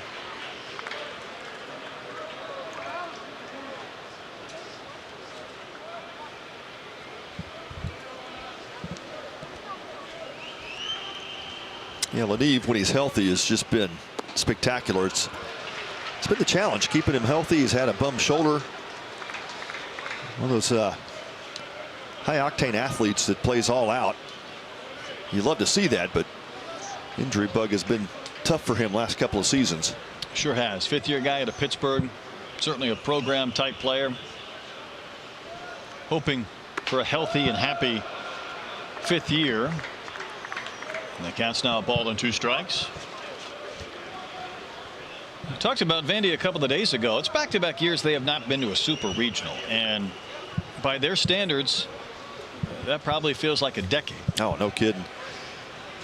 Picked third preseason in the SEC East. Last College World Series was 2021, so you know a guy like Leneve would love to get back there, as would this entire team. Yep. 2-time College World Series champion back in 14 and 19, as you mentioned, Brett. You know, 5 College World Series appearances for Tim Corbin's Commodores. Yeah, 2 years in a row of not getting to a super. That's almost unheard of in Nashville.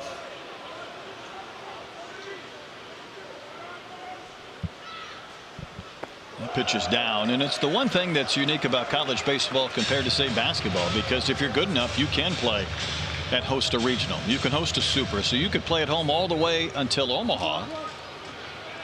But it doesn't mean it's guaranteed either. Doesn't mean just because you're hosting a regional, you're going to come out of that 4-team bracket and advance. And Tim's got a great staff, and guys have been with him for a while. You don't often see this with winning programs, because you sometimes have guys that are successful. They'll get interviewed for head jobs at other places. But Scott Brown's been with Corbs for 12 years. Mike Baxter in his 7th year. Great recruiter and hitting coach at Vanderbilt. Tyler Shoemaker on his 3rd year. Does a great job of not only developing players, but his coaches. I would agree. It certainly helps to keep those guys around. 3-2 is swung on, foul in and out of the glove of Schussler, so Leneve stays alive. And let's face it, it just means more, as we like to say in the SEC. I like to kid my Big 12 fans and friends, but you can start paying these assistants some good wages. And maybe a decade ago, 15 years ago, yeah, if you wanted to really start making some money, you needed to go take over your own program. That's right. Yeah, now with the 4th assistant added, NCAA finally allowed that after so many years of these baseball coaches in college, you know, lobbying for that 4th paid assistant. Took a while. They got it. That's Took a big while deal in the sequence to get Leneve, but Howard got it. 1 out. Yeah, good battle between those two. Howard wins it. Good breaking ball down in the dirt. Smothered by Schussler, but that'll be the first out of the inning for Vanderbilt. Long at bat, but Howard wins this one.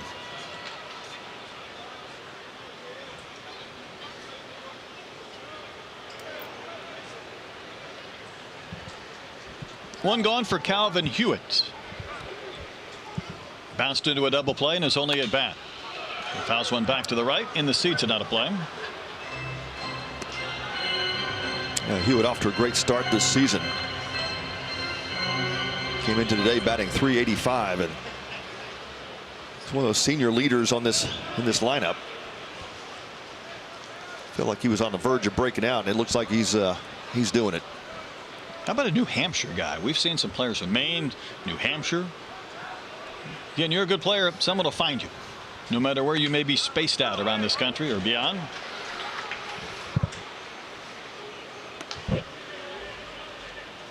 A little bit unorthodox in his setup. He kind of stands straight up, starts with a bat high, then he kind of dives into pitches, but it works for him. Diaz at second. He started this inning with a double. It's an 8-run Texas lead. Yeah, he does almost lean backwards just a bit from that upright stance. You don't see it oftentimes, and got a lot of movement during the pitch. Bellinger's another one of those guys who kind of bends a little bit backwards and stands with a very upright batting stance.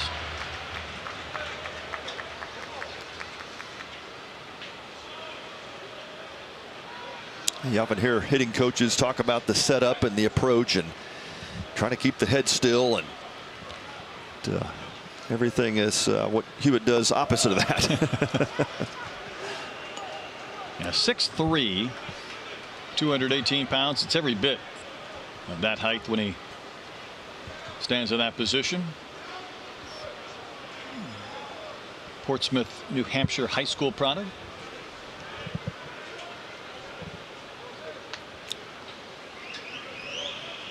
Vandy got the 2-run homer from Espinal in the first. Got a run on a sac fly in the third. I'd like to start climbing back into this contest, and that one missed a little bit in to Calvin Hewitt from Cody Howard. Yeah, well placed fastball from Howard, just missed on the inside.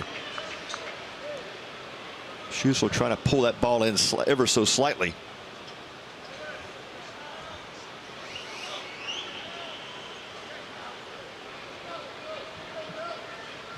.67 pitches for Cody Howard. Trying to work his way through this fourth, work around that leadoff double. And the pitch to Hewitt is in a similar spot. This one called strike 3. Howard tried to go back there, maybe move it in just a little bit, and he got the K. Yeah, almost an identical pitch. Might have been a tick closer inside. We talked about the previous pitch just missing, and this time gets the call. So that's where he tried to finish. Hewitt does it back-to-back pitches. This time gets rung up.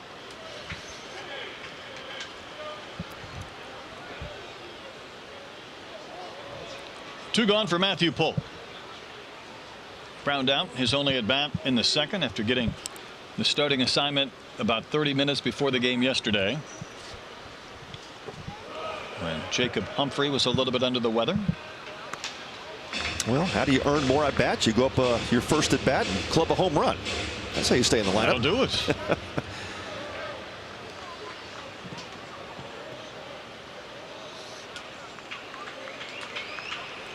Collected another RBI on a double later on, and then of course we highlighted that great catch up against the right field wall.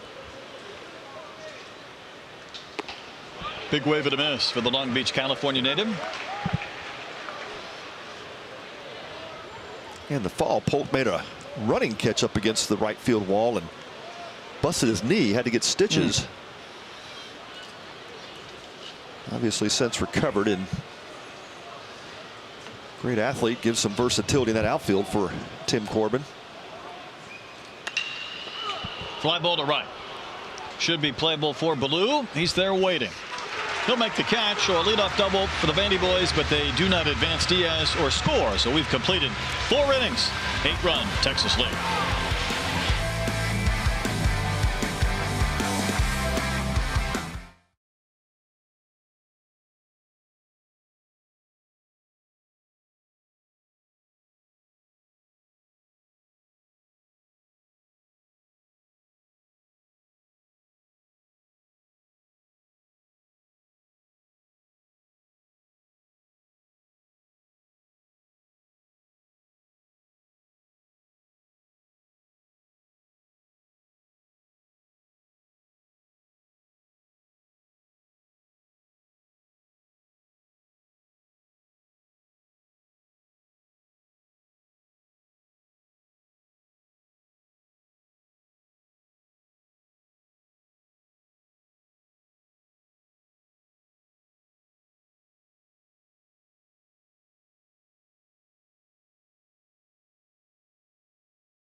Texas Longhorns have taken out some College Classic frustrations with 11 runs in the first 4 innings here this afternoon. Top of the lineup again, Thomas, Powell, and Flores. Buchanan's right back out there. Indoor baseball at Minute Maid. It looks sunny outside, so I'm not sure if we might pop the top at some point and play outdoor ball the next couple of games. We'll find out. Well, the wind's not affecting any fly balls at the moment, but the Texas Longhorns have not needed wind to aid at home runs. They have hit a couple of bombs today. Make it 3 in the game. Make it 4.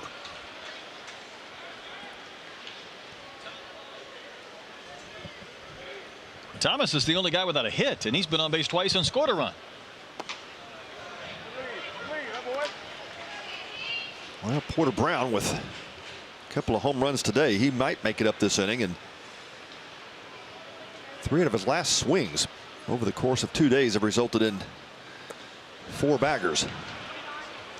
Yeah, it's been fun to see. Now you wonder how much more can he provide us. I mean, it's only a 3-day event when you can start slow and finish hot. Right. Change your entire season in a couple of at-bats.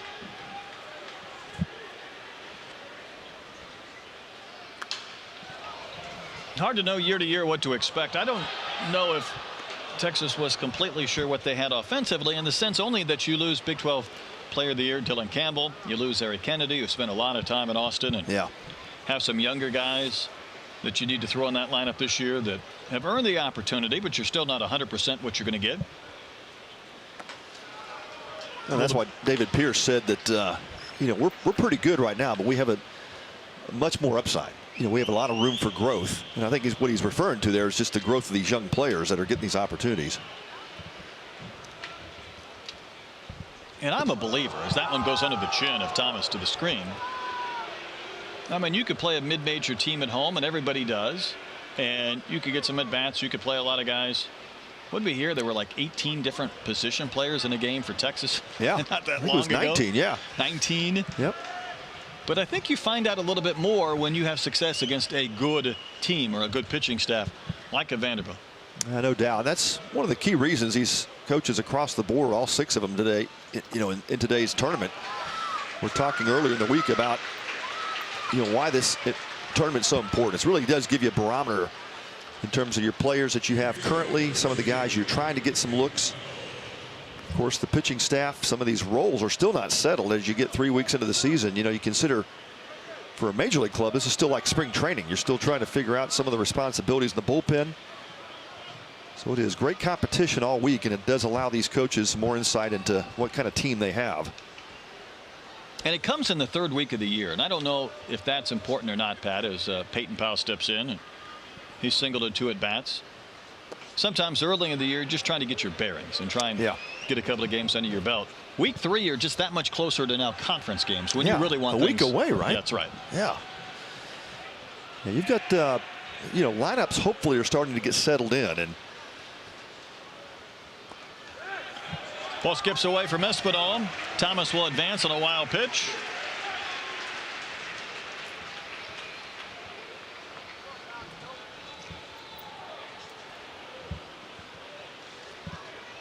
Breaking ball that just off the shoulder of Espinal, and he's starting to get beat up back there. A lot of pitches in the dirt today. The 1-1 to Powell. Sock towards center. Hewitt comes charging in. We've seen him make several nice running or diving catches this weekend. Pulls that one in for the first out. Yeah, off the bat, felt like it had more juice in it, and Hewitt took the step back, but then quickly comes in, makes the shoestring grab. Good play in center. Sometimes those balls hit right at you, the toughest ones to judge. He just did pick it off the blade of grass. Jalen Flores has a couple of hits, a couple of runs scored. But talking about the Texas schedule, they'll host Washington, the Huskies, a little bit later on this month. They played a 15-inning game yesterday, so that probably wasn't much fun, even though they'll be at Texas Tech next weekend. But how about the game they have on Tuesday? Is as if maybe playing an LSU and a Texas State and a Vandy this weekend's not enough. They're going to play the Aggies at home on Tuesday night. The old rivalry. And that's another one that'll soon be an SEC matchup rather than a non-con midweek game. But always a little bit of intensity surrounding that one for good reason. Yeah. The dish will be rocking on Tuesday night, no doubt. 0-2 to Flores. Back to our right, now to play in the upper tank.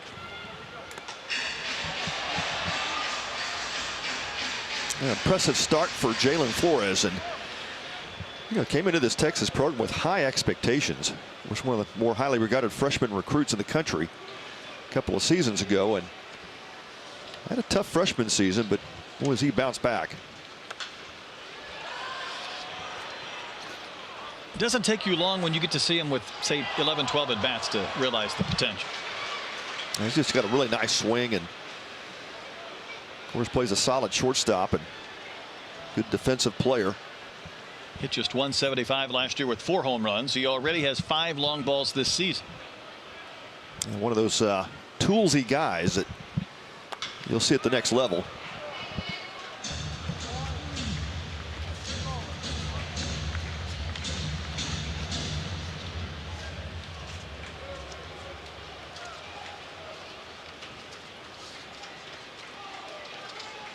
Maybe just a little bit taller than most of the shortstops, but yeah, 6'3" or so.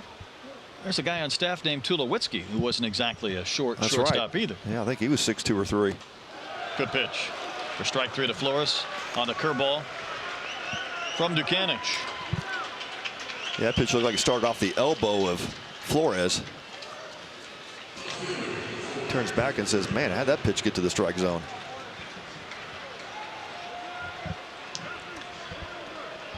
Well, Porter Brown came into this game hitting 189. He's up to 225. All he's done is hit 2 more homers. So in his last 4 at bats, going back to the last AB yesterday, he has hit 3 home runs. All tape measures.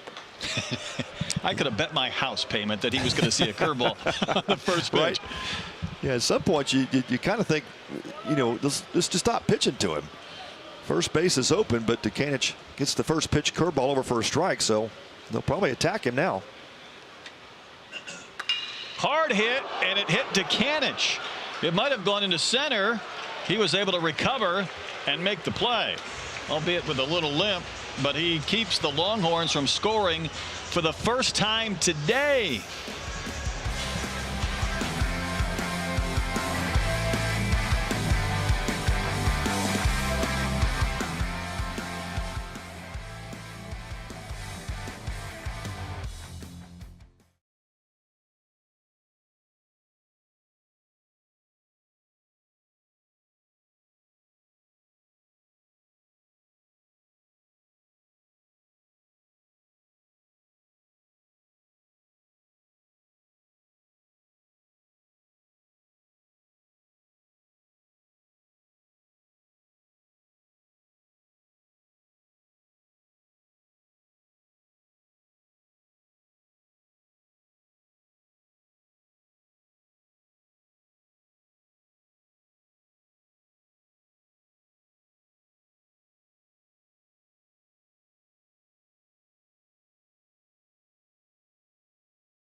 I don't see Bobby up in the train. Is he taking Sunday off? With all these home runs, they'd have to refuel that train here today. Yeah, he's up there. He's just hiding there, or right? Maybe needed a restroom break, but yeah.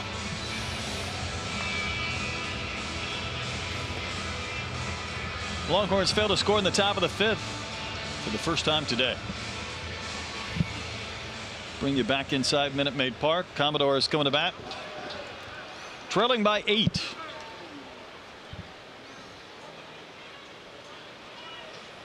Well, there's some peaceful coexistence with the LSU fans coming in towards the Texas side of things. Good shot of a couple of fans probably trying to catch him up on the big lead here by the Horns. 11-3 as we enter the 5th inning. This is Vastine, the 9-hole hitter. He drives one high and deep to right. This thing is long gone. It's in the upper tank. The home runs keep on coming at Minute Maid Park. Second of the year for Jonathan Vastine. Not bad power from your 9-hole hitter. And Vastine, first pitch he sees here in the bottom of the 5th, and deposits that into the upper deck at Minute Maid. But Vastine picking up right where he left off. Had a great summer. Rolled into the fall and got stronger, and it is certainly showing today. Nice swing. The humidor must not be working here today because these balls have been flying. Back to the top of the lineup, R.J. Austin 0 for 2. Couple of groundouts. Facing Cody Howard now for the 3rd time in this game. And he is fast approaching 75 pitches, 2 away. Yeah, 46 strikes. 64% strikes today. And Howard's done a good job. I mean, he's been around the plate. For the most part, kept his fastball down. That was a mistake pitch to Vastine up in the zone, but a good job of mixing pitches. Had a rough first inning with the home run from Espinal, but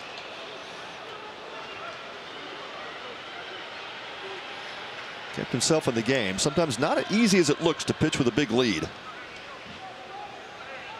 Because you know everybody in the stands is saying just throw strikes and don't walk guys and whatnot. But the last thing you want to do is give up 5-6 runs in 5 innings either, despite the fact you're somewhat comfortably ahead for now. That could change. Well, some activity now in the Texas bullpen. As you can imagine, pitch count starting to creep towards 80 pitches. That is Heston Toll. Not throwing currently, but had been warming up earlier.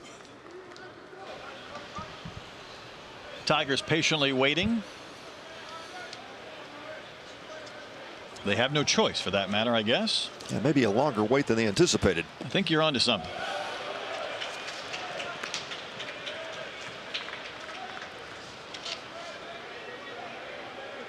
LSU and Texas State, battle of unbeatens in our second game.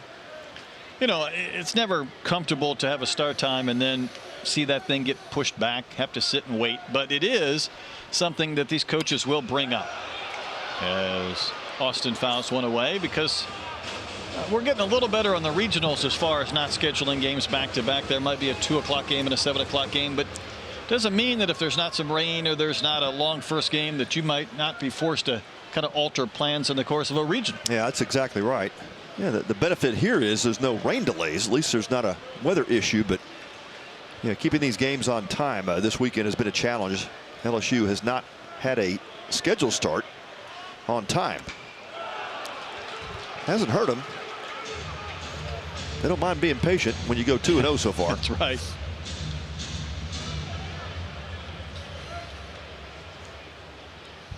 Well, R.J. Austin doing a good job of extending this at bat. He's fought off a couple of tough Howard pitches.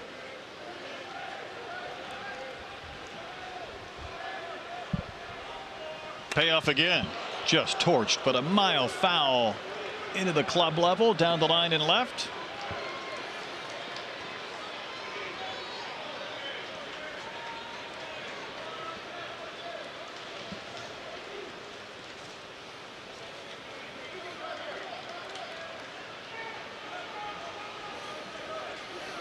Yeah, a guy that Cody Howard would like to keep off the base paths. Already 10 stolen bases on the year from R.J. Austin. Feels like Howard might be running low on gas right now.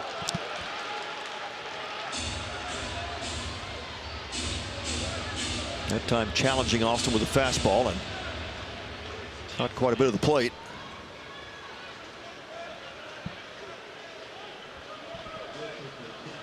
Tenth pitch of this at bat between Cody Howard and R.J. Austin. Howard's gone for a few strolls around the mound just to gather himself, try and find a way to win this battle. Here is another payoff pitch. Should win this battle. That's up there in the roof a long ways, and Brown underneath it will make the catch. The left-handed left fielder. Yeah, nice battle between those two. Howard wins it. Porter Brown retires. Austin, and first out of the inning.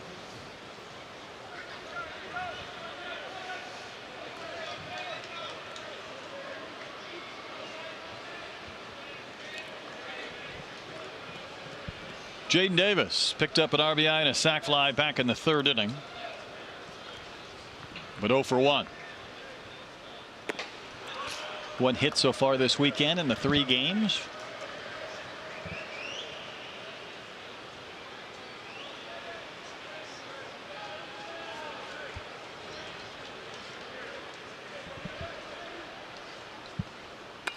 Hard hit on one bounce. Flores almost got that ball behind him as it was on its way into center.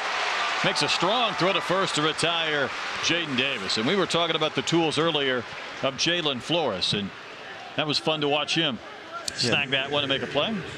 Needed all of 6'3" with that wingspan to collect that one. But yeah, you're exactly right. That ball was scorched. Nice job by Flores, and does a 360, gets his feet set, fires it over to first base. Plenty of time. Good athlete at shortstop for Texas.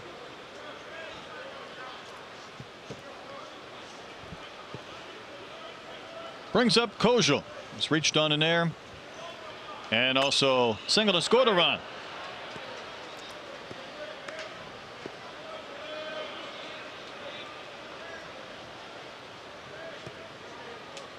I've been trying to put a comp on Kojal for 3 days, a big league player, and I'm having a hard time doing so, Pat. Yeah, it's a tough one. Kind of built like a linebacker. I think I'm working on one that I'm tempted to throw out there here in a second. Even though he was a high school quarterback. I'm not completely confident in this right now. How about Jason Kipnis, former Cleveland Indian? Yeah. He was has kind a little bit of that look. Yeah. Kind of a fire plug, fire hydrant type guy. Kind of a compact. Yeah. That ball blistered in the air, deep right center, towards the bullpen. Goodbye. Kojal has done nothing but hit this weekend. That's 6 hits for the Vandy freshman, and he's got a home run on a Sunday at Minute Maid. Yeah, makes it look easy too. It's just a nice quiet swing. There's a little Jason Kipnis coming across home plate. I think so. Yeah. A little sneaky pop in that bat. Man, can that guy hit? Watch how quiet that swing is.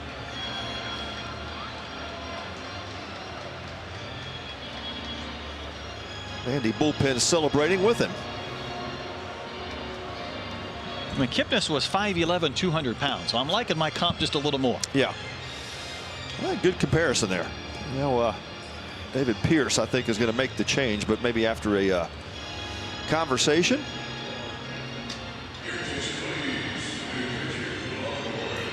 Texas is going to make a pitching change. Made that call to the bullpen. We've got an 11-5 game back after this.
Heston Toll comes on out of the bullpen. after a couple of home runs this inning, has tightened up this game just a bit, but he's on replacing Cody Howard. Yeah, Howard goes 4 2/3 innings, gives up 6 hits, 5 runs, all earned. Gives way to Toll.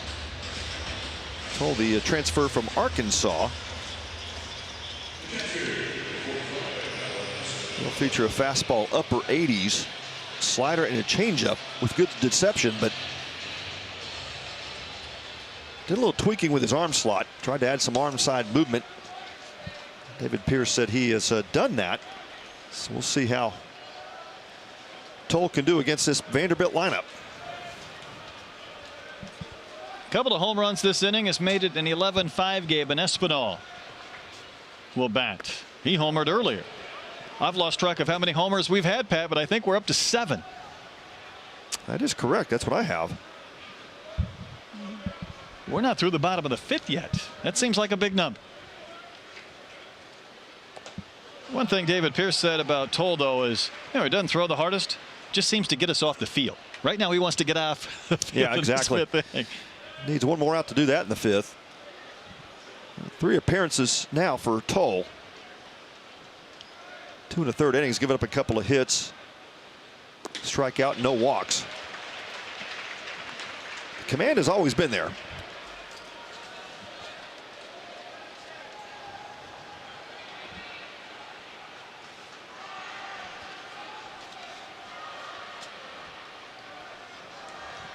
Espinal, the cleanup hitter, waits on a 1-2.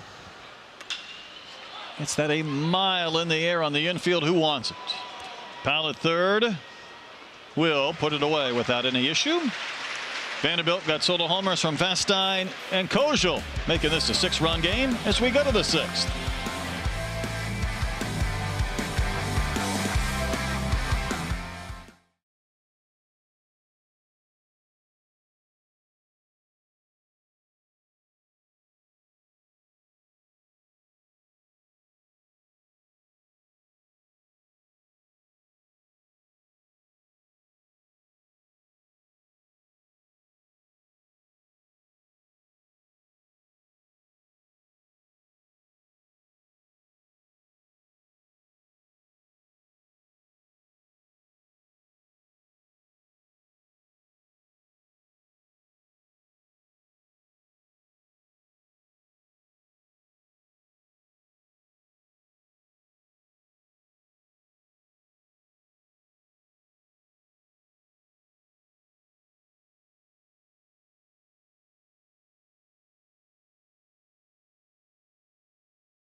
The Texas Children's Houston Open returns on March 28th through the 31st. Get your tickets to see the top PGA Tour players compete at Memorial Park Golf Course. To get your tickets, go to tchouopen.com/tickets.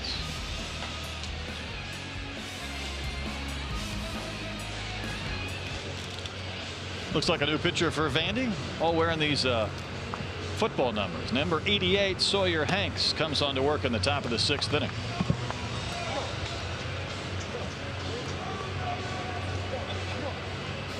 And the wide receiver for Vanderbilt on the mound now with the 88. Sawyer Hawks. He is on for his 4th appearance of the season. Has struggled a bit. An elevated earned run average, 3 innings, 3 hits, giving up 7 earned runs.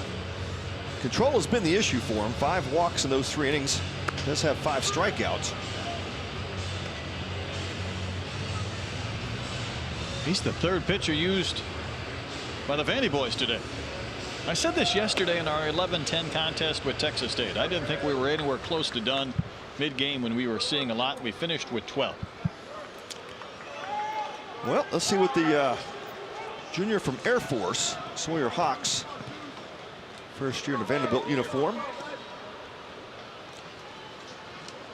Outstanding for Air Force last season. Had a 2.84 earned run average and 70 strikeouts in 50 2/3 innings as the Falcons closer.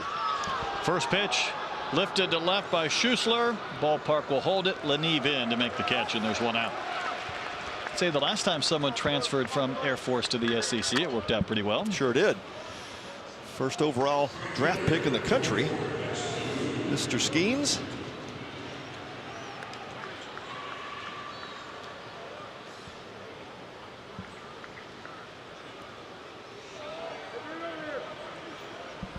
I remember a day when you couldn't transfer out of the academies, and there was of course the transfer rules much different back in the day, but it was hard to get out of those service academies.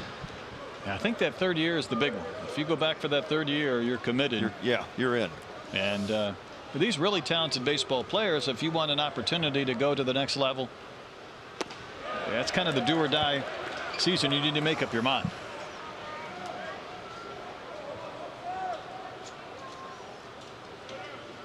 Hawks with good stuff. The fastball sits low 90s. Seen the curveball a couple of times. That one just misses. Also has a slider and a changeup.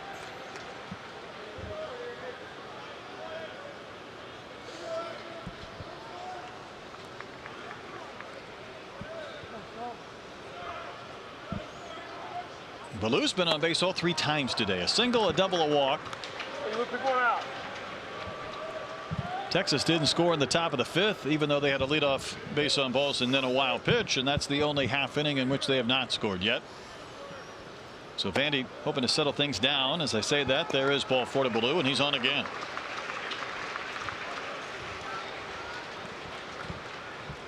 He's been on base 7 of his last 8 plate appearances, going back to yesterday's game against Texas State.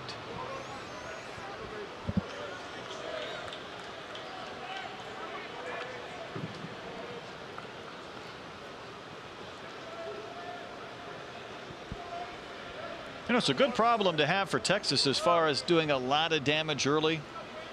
Having 11 runs in the first 4 frames. Sometimes you start to shut it down a little bit offensively, though. Feel pretty good about your afternoon as Borba hits one a mile in the air in the first base side, and it will be caught by Austin.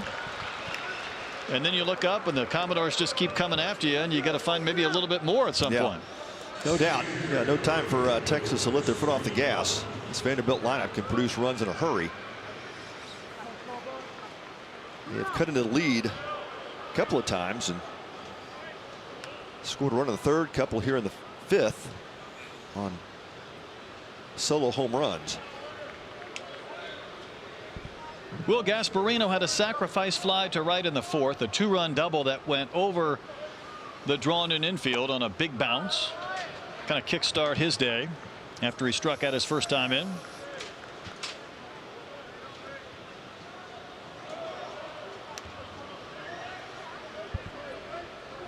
So Hawks facing Gasparino for the first time. And that one fouled back and out of play. Pat, when you see this guy stepping in the box as a pitcher, are you trying to work him in? You're trying to, he has some plate coverage with that size. Yeah. How do you want to pitch a guy this tall? Well, I think priority is down in the zone. But you're exactly right. Maybe try to set him up to finish him in with a fastball. Yeah, he does have a long swing, Gasparino, and where sometimes pitchers have been able to take advantage of that.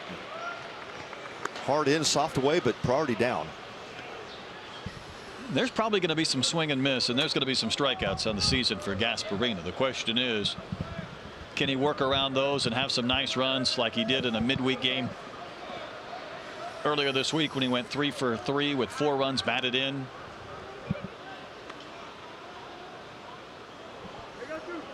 You just don't see a ton of baseball players that are 6'6", 6'7". Yeah.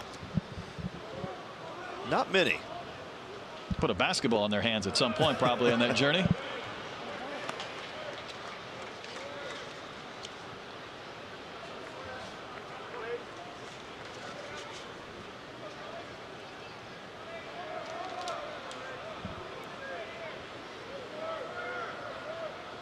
Texas in danger of not scoring this inning as Gasparino will wave and miss. That's a strikeout to end the inning. So the Longhorns leave a runner. Good start for Hawks in his inning of relief. It's an 11-5 Texas lead.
It's an 11-5 Texas lead over Vandy as we go to the bottom of the 6th inning. And usually at this event at Minute Maid, we run into Kendall Rogers from D1 Baseball. Here he is. Seems like a great time to talk some ball. And it's always a good weekend for you because you don't have to get on a plane or stay in a hotel. Yeah, I went to Globe Life opening weekend. We all know how daunting that drive up 45 can be last week in Round Rock. So I'm glad to be home. I figure I can keep you guys some company as this game kind of drags on a little bit. I think it's a fabulous idea.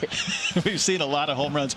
I'm always curious before we talk about these teams, though, Kendall, what's maybe the overriding storyline or two through now 3 weekends in college baseball? Yeah, I think the biggest thing for me is when I look at the landscape of college baseball right now, like it is wide open. You know, Wake Forest came into the season #1 overall. But, I mean, if you look at Wake, they've had a lot of close games. Their offense hasn't kind of gotten in a groove yet. Their pitching's been elite with Chase Burns and Josh Hartle. But, you know, really, you look at LSU. I mean, they've been in some battles this year. I mean, they've had a couple of weeks ago, they had to claw their way to some wins at home. They actually lost to Stony Brook at home. So I think what you're seeing in college baseball, I think with the bat the way they are, with the ball the way it is, I think it's very much wide open. Well, Kendall, you've seen a lot of baseball. Obviously, you do a lot of scouting with the fall teams, and then you come into the spring. But what's been most impressive to you so far? Well, I'm going to give a little nod to Brett here. Hagen Smith at Arkansas is one storyline for me. I mean, the fact he had 17 strikeouts. I want to say he has 29 strikeouts in his last 2 starts. I mean, if you're a college baseball fan or a pro fan, an Astros fan, like he is a superstar. He could very well be a top 3 pick in the draft. He's been a big storyline for me. And then earlier today, just kind of looking at what's going on at Globe Live with A&M, Brady Montgomery, the top transfer out of the portal from Stanford A&M in the offseason. Right. He's had 2 home runs today for A&M, including one to win the upper deck at Globe Live. So, yeah, that's not easy to do. You know, I had well, first of all, here's Leneve. He's going to drive one into the gap, right center field. This ball is down. It's going to take a bounce and go to the bullpen. So Diaz around third. He is going to score, and all of a sudden this is an 11-6 game. Here come the Commodores. As Marcus Peters would say, they ain't done yet. I don't think they are. Nope. We just talked about that, Kendall. You just cannot give up on this Vanderbilt lineup. I mean, they have a very athletic lineup this year. No doubt. I mean, one guy that's been really impressive to me, maybe not the most athletic guy on the field, but Cam Kozel, the talented freshman out of Omaha, he has absolutely crushed the ball this weekend for the Doors. I'm not a scout. I'd like to play one every once in a while. And I was thinking on a comp for him for 3 days, and I came up with a Jason Kipnis with the size and with the sturdiness, and then he popped a home run. But he's been a lot of fun to watch. Corbs will take it if he turns into Jason Kipnis. Yes, he will. And Hewitt with the bunt hit, and here come the Commodores. And Pat, this feels a little bit like our 11-10 game yesterday, where Texas State had a 6-0 lead early, and yet Texas came back for a late lead before the Bobcats won it. Yeah, it sure does. And a couple of home runs last inning for Vanderbilt. I think got their offense kind of started up here. Already run on the board, and runners at first and third, no outs for Toll. So back to Hagen Smith. I think Brady Tiger told me before the year this is going to be Paul Skeens 2.0. And when he said that, I looked at him, And then after a couple of weeks, I think he might be onto something. Now, the Murray State kid who led off the game with a homer yesterday, maybe he needs to be scouted because he hits a homer in between the two strikeout performances. Well, I know a lot of LSU fans are watching, so I do not want to go down that road just yet. But, yeah, there's no doubt that he's off to an awesome start. And I think the biggest thing with Hagan is that his slider is an elite pitch. You look at his slider, his fastball was up to 97 a couple weeks ago, against Oregon State. So, yeah, great start. I mean, Brady Tiger for the Hogs. I was very curious to see how he would move from that bullpen of the starting rotation. It's been seamless. He's been excellent. And then when you take Texas Tech's former Friday guy and he's your Sunday guy, Mason Molina, you're in a pretty good spot if you're Matt Hobbs. Yeah. Well, I called that game last week with Smith, and it was so impressive. 17 of the 18 recorded outs were by strikeout. I mean, I've never seen that, Kendall. Goodness. Yeah. David Pierce on his way out to the mound. We'll keep it here. Kendall Rogers, D1 Baseball, as Vanderbilt's making a run at this one in the bottom of the 6th inning. Give me a couple of names of other guys who have jumped out in this event this weekend. The wonderful part about seeing 6 teams is we have so much talent here, and when you add an LSU and a Texas and a Vanderbilt and then really great performances by other teams, there's no shortage of big-time athletes. No doubt. I mean, I thought last night, Gage Jump for LSU looked really good. I mean, I think you look at that slider, the changeup he was rolling with, the fastball's up to 96, and he was a guy that Jay Johnson in the fall was like, hey, I think this guy's going to be an absolute superstar. I think he's our best weekend starter if he's healthy, and boy, he sure did look like it last night. Yeah, I thought just a couple position players I've been impressed with. The Jones kid from Houston. He looks like a superstar athlete in the making. Yeah, there's no doubt. I mean, he looks great. And I think the other thing when I look at Trey Jones as well, you never know how the guys are going to go from, raking at A&M Corpus to, U of H. You don't know how they're going to make that transition. But, boy, not only has he made the transition, but he's actually gotten better than he was at Corpus. Pitching change. We're going to keep it here 11-6 our score with the Longhorns in front. We got a little more baseball to digest here in game 1, but talking about some of the news and notes around college baseball, to me, Kendall, as I look at the scores, and usually on your site every weekend, it's High Point winning a game, it's Stony Brook winning a game, and it's Kennesaw State clubbing Clemson. The number of upsets, and maybe we shouldn't be surprised anymore, but that's not 1 or 2 a night. It's 6 or 7 around the country. No doubt. I mean, Akron beat Duke yesterday. Brian Falls actually used to be, I want to say he was at St. Ed's in Austin before. He's done a really nice job there for a job that's really difficult. They beat Duke last night. I think Wake Forest, and they played Akron, needed a walk-off to beat them in one of the games. So when you have those kind of situations, it gives you an idea of just how good college baseball is. And I think the biggest thing with college baseball is there's no doubt you have the University of Texas's, you have the LSU's of the world. But I think what college baseball has figured out is they've looked at the Coastal Carolina model. If you're willing to put any kind of money at all into college baseball with 11.7, you can win. That's not to say you're going to get to Omaha, but you can get to regionals if you invest a little bit into college baseball, and teams have figured it out. And the fact that, you guys were talking about the draft earlier, I was kind of listening to it, and, with the way the draft is, with the way, Major League Baseball has kind of trimmed down minor leagues a little bit, which that's a controversial topic, but the result of that has been more and more talent to college baseball. And so as a college baseball guy, I won't complain about it too much. No, I'm with you. I mean, it's amazing, Pat. And we think about the talent every week. Guys that we, a few years ago, might have been mentioning they were going to be on their way to the minor league ranks. That's right. Yeah, I think that's where the college baseball has changed because, we're seeing older players. Yeah. Of course, COVID changed a lot of that. But, yeah, it seems like Major League Baseball is now looking at college baseball much differently as a training ground, especially for players that aren't the superstar status freshmen coming up. Yeah, I mean, Rob Manfred won't come out and say it, but college baseball is kind of like the minor leagues now. And, LSU's a prime example. They got Cam Johnson, who could have signed last year for several $1 million in their bullpen, and he may not even pitch here this weekend. So it gives you an idea of just how good the talent is at LSU and throughout the sport. I'll tell you, Kendall, the other thing, too, is just the you talk to some of these players. I've coached them in summer ball. Yeah. They leave in Arkansas. They leave at Texas. They go to the minor leagues. It's like, man, that sounds like a huge step down, right? So you're seeing players want to stay here longer. Try to skip that A ball to try to go to Double A because it's rough on the road when you get to A ball. Ace Whitehead, the new pitcher, Matthew Polk on to hit, and it's not just the facilities and television, although that's a big part of it, but you got the strength and conditioning coaches, you've got the training tables, you've got every aspect you need, the weight rooms, anything you need, you pretty much have at some of these big schools. There's no doubt about it. I was just looking at a tweet a couple of days ago from Gardner Webb, who was building a nutrition center And like Gardner-Webb baseball building like a nutrition center just gives you an idea of like how much the sport has changed in the last 10 years. And the other thing that's been interesting to me, Brett and Pat, is the fact that when you look at NIL in baseball, obviously it's like that's a sore subject for a lot of people. When you look at some of the moves that the schools in the SEC have made on NIL. But I'll say this: I'll give a credit to like Jay Sirianni at Sam Houston and Stephen Trout at Texas State, because if you look at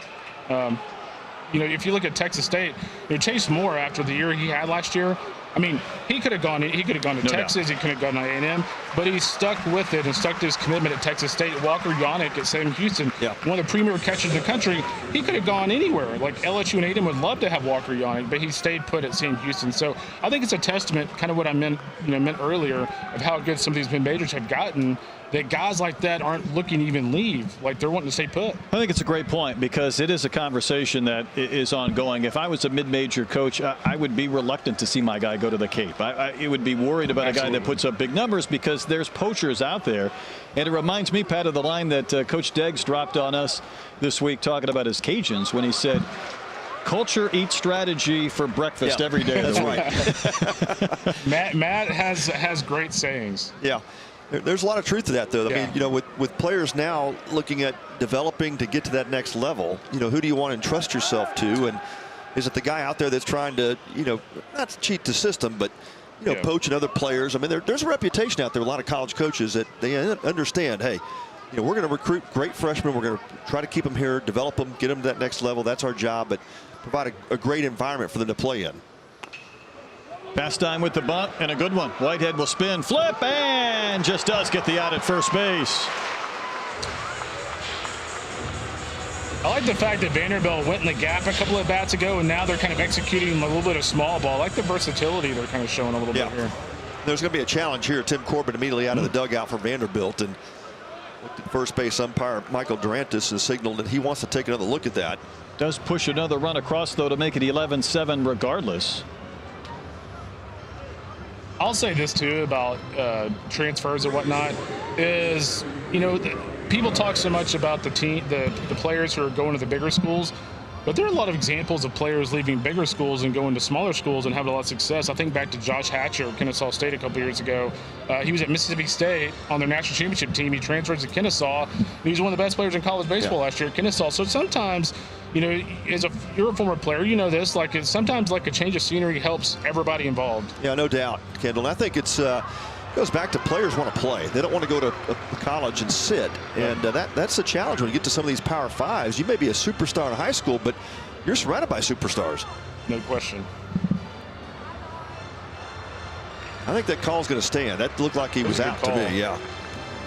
Another close replay as we take a look, and I still think it's going to take maybe a little longer to kind of sort things out, whether it's the portal, whether it's NIL, to get a feel for what it's like, because we're still in the infancy of this, and indeed Bastian's going to be out.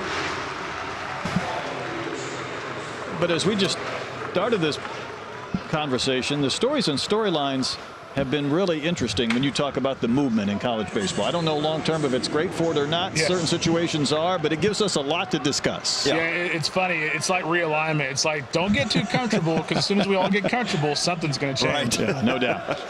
Well, Kendall, you guys have done an incredible job at D1 baseball. I mean, you've become the go-to spot. If you want anything college baseball information, you guys have got it nailed down. And what a great staff you've put together. Well, I appreciate that. I'll send you the check for that marketing push there next week. No, I mean, it's been a blast. I have some awesome partners. Kyle Peterson, obviously does ESPN stuff. Has been heavily involved in D1 baseball. Aaron Fitt, he was at Baseball America. And the biggest thing for us is we loved college baseball. We wanted to create kind of that one-stop shop. We wanted people to be able to go somewhere where they can see everything in one spot. It's been a blast. So many people have told me, over the last 10 years, like, hey, do you want to go cover pro ball, or do you want to go do this? And like, absolutely not. Like, I love college baseball. I can call Jay Johnson at like 10:30 at night, and the guy will call me back. Like, that's how great this sport is. So I feel like we're doing college baseball fans a pretty good service, and I love it. It's like living a hobby is a job. I'll take. That's the way to do it. That's it. Yeah, kind of like Brett over here. It's your passion. Well, you see my notes is it's all D1 baseball. It's like not hard to find, right? R.J. Austin, the batter, the count of ball that a strike. Kendall Rogers joining us. There's a tapper right at the plate. Now you got Mike Rooney in the mix, always adding some levity. You guys do some podcasts every week. So when does the pod drop? So the podcast will usually be out Monday night, and Coach Rooney is like the most valuable asset we have. He not only is he awesome on extra, I forget what they call it now, extra innings, bases loaded on ESPN during the regionals. Like the fact that he puts in probably 16-hour days during that thing is absolutely unbelievable. He's a rock star. Yeah, he's like the Kirk Herbstreit of college baseball for sure. That pitch outside, 2-2. He's like if you put a bucket hat on Herbie. Runes loves his bucket hats. He does, but he also brings a little West Coast influence to you guys. Former Arizona State assistant Mike Rooney, former Notre Dame player. And the thing about Runes that I love, if you go Google his name, the only thing that comes up is a picture of him with grass stains all over his ASU jersey. I love it. And he's a third base coach. I'm like, Runes, how in the world do you have grass stains on your pants as a third base coach? Love it. Oh, one of a kind. 11-7 our score. Longhorns lead, and Vanderbilt just chipping away. They've scored the last 4 in this game, and another shot to the Crawford boxes would tighten this up even more. And that ball lifted in the air, right center, should end the inning. Thomas underneath it. He'll make the catch. We'll keep Kendall for another half inning as we go to the 7th. The 11-7 Longhorns in front to the Commodores.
A lot of youngsters in the building this weekend, enjoying some great college baseball. They're getting a lot for their money today. 11-7 as we go to the 7th inning. Kendall Rogers of D1 Baseball has joined us. Not only do they cover the different schools and the conferences and the stories and storylines, there's a lot of conversation about the drafts as well. And with these 6 teams, Kendall, I believe you had 26 players either ranked on your 2024 or 2025 draft boards.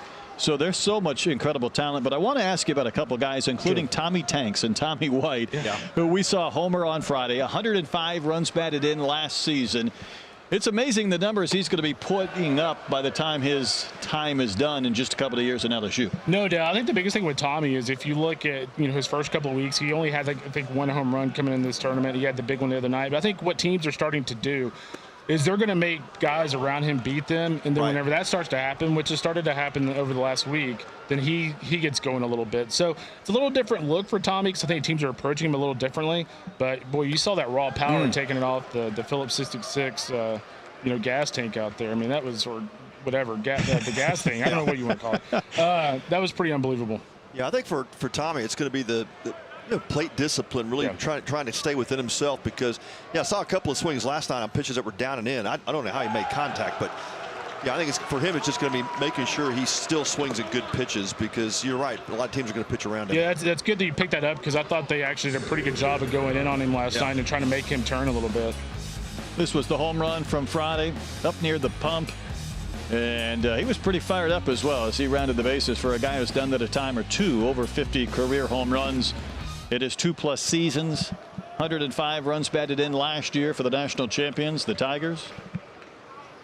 I feel like Tommy appreciated the home run a little bit more. I think he did. You know, it's been a while for him. Yeah, he was into it. Big league ballpark, and it's the gas pump. Jared Thomas, the batter. How about the home run yesterday in the 9th inning from Aaron Lugo, blowing a bubble, hitting a 2-run shot to take down these Longhorns? You know it means a lot for the Bobcats when they get a chance to face Texas, but what a game, what a crazy moment.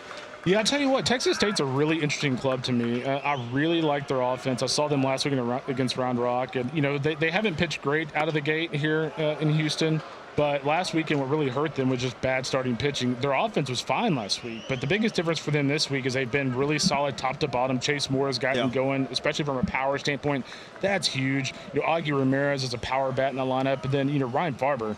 I'm a huge fan of him at the top. How could you not be? Yeah. I mean, you know, he's not a natural center fielder, but from an offensive standpoint, just such a mature approach for a freshman. He makes hard contact. You can just tell he's a very smart hitter.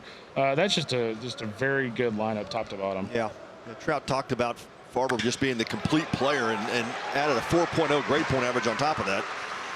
Smart guy. Well, Thomas had been the only Longhorn without a base hit, even though he had been on base 3 different times, couple of walks and an HBP, and he gets the single there for the 13th Longhorn hit. And it does feel like, guys, they need to maybe push across a few more runs to feel comfortable after that big advantage early in this game. You know, momentum shift definitely on Vanderbilt's side. So you're right, Brett. Thomas joins the hit party for Texas. Yeah, one thing I have liked about Texas today, and granted, we'll see how these last 3 innings go, but I do like how they responded. Right? They lost a heartbreak on Friday, they lose a close game on yesterday, and then they come back today, you know, out of the gate with 8 runs the first 3 innings. I think that says a lot about your team and like kind of your makeup, that you come out early game on Sunday. It's very easy to kind of sleepwalk through it. Instead, you do the opposite. And there's no doubt there were some frustrations coming all the way back. I think we're going to take a look at Lugo's home run from yesterday, because keep in mind it was 6-0 Texas State. He's blowing bubbles, Kendall, as he's in the swing. And, you know, that just set this place ablaze. I am 40 years old and I still have never been able to blow a bubble. So much less hit a home run while blowing a bubble. While you're doing it. Yeah, that'd be hard now. The bubble heard around college baseball yesterday. How quick did that go viral? Man. I would like to see what the exit velocity on that thing was. I was trying to find it last night, but I could not find it. Yeah. I'm with you. There's been some exit velocities I've been curious about. The Porter Brown home run that we never did see land. Do we know where that landed? There was some thought that it landed near the Chevrolet logo just below and to the right of the scoreboard, but I'm taking Keith Moreland's word for it, because quite frankly, it almost looked like it never came down. Yeah, I did not see it come down.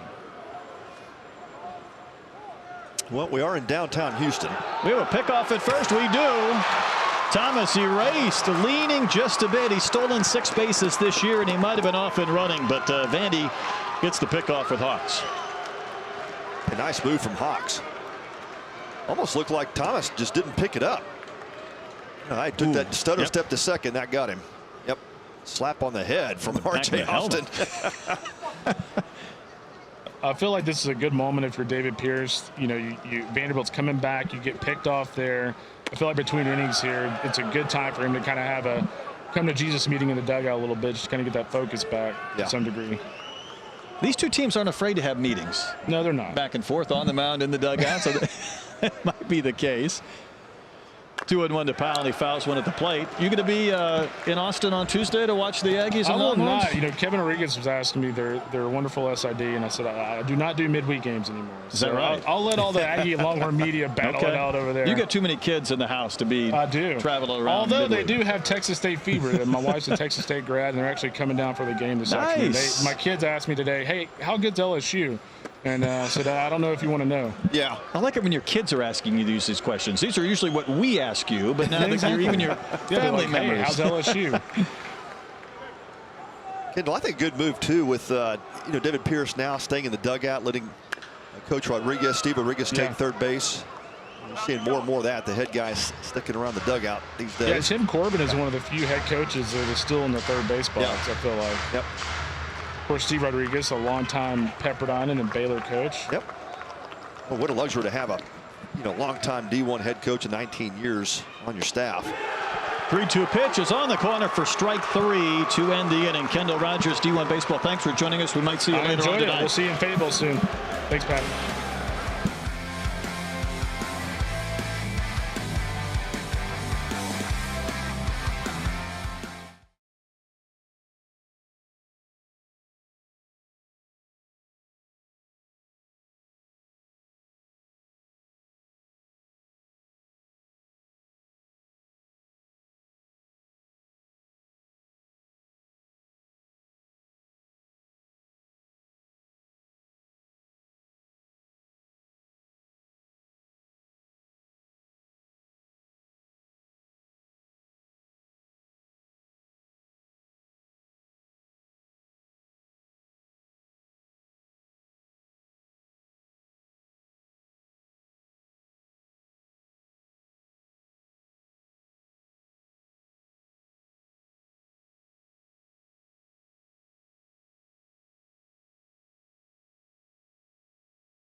Well, the Longhorns have gone to the bullpen. Replacing Whitehead is Easton Toomas. Another big, tall, lanky right-hander. Yeah, all 6'4" of him. 55-pound freshman out of Friendswood, Texas. True freshman on in relief of Ace Whitehead. Whitehead did his job. Pitched an inning effectively. No runs, no hits. And now he'll turn it over to Toomas.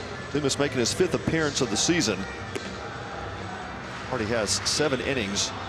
He's only good at 4 hits, 4 walks, 8 strikeouts, 3 earned runs on the season with that 2.57 earned run average.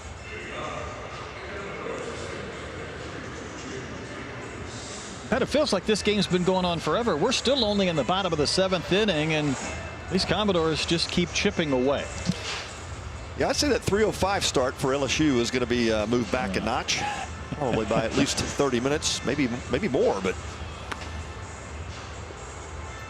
you get to these late inning games, especially as this one has tightened up along the way, and just got to expect that it's going to go a little bit slower from here. But 11-7 Texas lead as we get into the bottom of the 7th. And Vandy scored the last 4 runs in this game. But one time it was 11-3, and Texas was feeling pretty good in the top of the 4th inning. But Vanderbilt had a couple of solo homers in the 5th. Scored 2 more runs in the 6th without a long ball. And it is the heart of the lineup in the 7th inning. So Jaden Davis hits one hard but fouled outside of third base.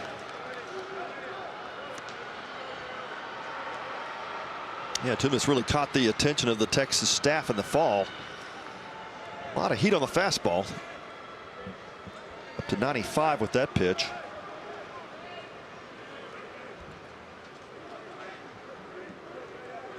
Fourth pitcher used by the Longhorns. They got him. And that one clipped Davis. So a free base runner pours a little gasoline on the fire and accelerates a potential comeback attempt with a free 90 feet for Kojal. Fastball just inside, catches the jersey of Jaden Davis. Commodores will take it. Leadoff runner on in the 7th. And Kojal reached on an error in the 3rd, but he's been on base all 3 times. Singleton scored in the 1st, homered into the bullpen in right center in the 5th. That opens a hole at first base. Casey Borber needed to hold the runner on, and Davis. A lot of room for Kojal to shoot a ball through the infield.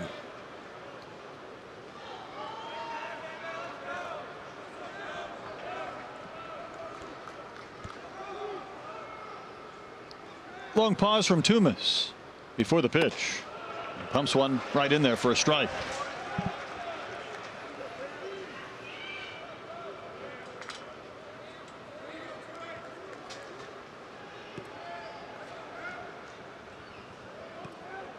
It's interesting that Kojal turned and looked to Tim Corbin in the first base dugout for a sign. We talk about the watches and the technology. They're going old-fashioned signs, and he has to kind of turn and bend and look behind him to get a sign from his head coach.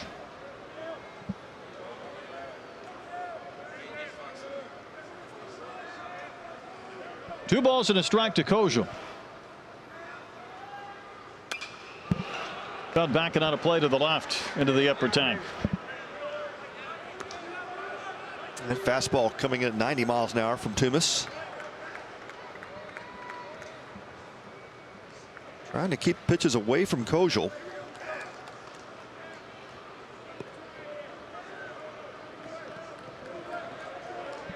Toomas would like to get a ground ball at an infielder. Pick try at first instead, and Davis back in diving. So Vanderbilt came into this game with 29 stolen bases in 12 games. And they were down so big early that even running probably wasn't a consideration. At what point, when you're still trailing, are you willing to turn it loose and start to run again? Yeah, I think at 4 runs down, you're now starting to turn the gears up. You're trying to get runners in scoring position and still try to chip away at this lead. A chopper over Borba, and it's down the line. Another hit for Kojal. Davis goes to third, and the Commodores have runners at the corners and nobody out. Another good swing from Kojal. This time the benefit of bouncing the ball hard over first base. Now Casey Borba was having to stick around the bag. holding Davis on, and had he been playing his normal position, that might have been an out. This one gets over his head, so Kojal takes advantage of the drawn in first baseman there. Each of the teams have had one of those big bounders over a drawn in infielder. Gasparino had a double over the head of Diaz for Texas back in the third. This is Espinal. He's had 2 homers this weekend, including an opposite field 2-run shot into the bullpen in right center in the first. What's made Alan Espinal such a complete hitter is the fact that he can go opposite field with the home run. Obviously, we saw the one pulled earlier, and just sprays the ball all over the field. He's just difficult to pitch to. Did he offer? No. Quick appeal to Michael Durantis at first. He said no swing. In a situation like this, you certainly don't want to give him a pitch out over the plate to swing at, but also the on deck hitter represents the tying run, so you got to go after Espinal here. Davis at third, Kojal at first. Texas still looking for an out. Tapper foul in the coach's box.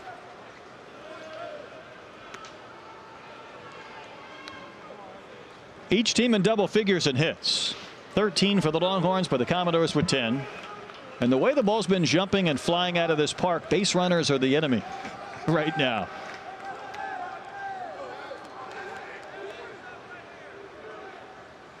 Two-one over the helmet of Espinal. Felt that go by his ear hole.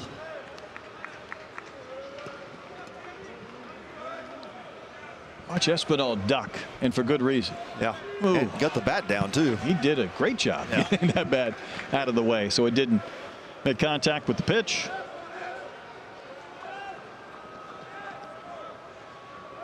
Three balls and a strike to Espinal. And another chopper fouled outside the bag at third base.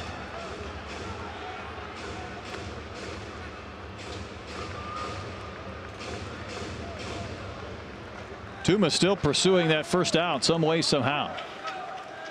As Vanderbilt continues to just put a little more pressure on the Texas Longhorns. Again, at one point, it was 8-2 Texas and 11-3. Another one fouled away to the right and out of play. Espinal keeps spoiling pitches. And the more pitches that Espinal sees, it's going to be advantage to him. He's now seen the entire repertoire that Tumis has to offer.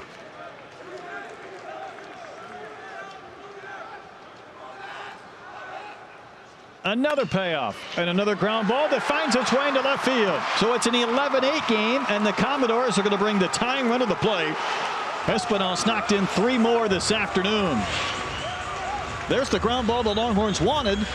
Problem was it wasn't directly at Flores. And the Longhorns have already gone to the bullpen to make another pitching change as David Pierce is on his way out there. Yeah, just a great at bat by Espinal, and fought off a couple of tough pitches, had a pitch sail over his head, and stays in the box and battles and wins it against Tumis. 3 batters face, no outs. So Tumis is gone, and the Longhorns will bring in a new pitcher. This lead just continues to narrow, and it's been just chipping away by Vanderbilt. It's down to an 11-8 game. Back with a new pitcher right after this.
Longhorns bring on their 5th pitcher used so far this afternoon. It's Grant Fontenot.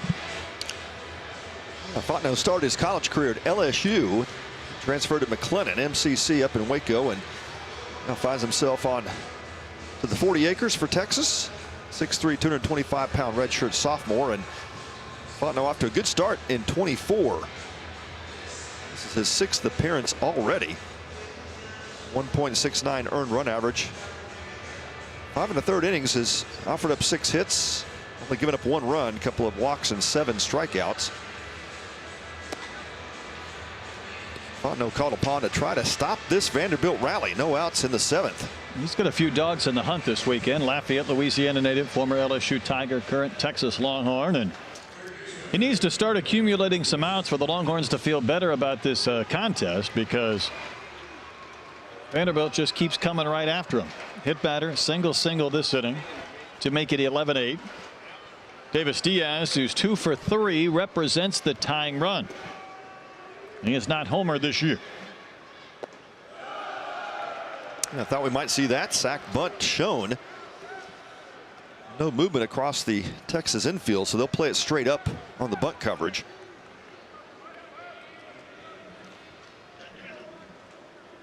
And Diaz already squaring, and now he'll pull that bat back over his shoulder. Corners in for the Longhorns. He'll square again, and that pitch not close.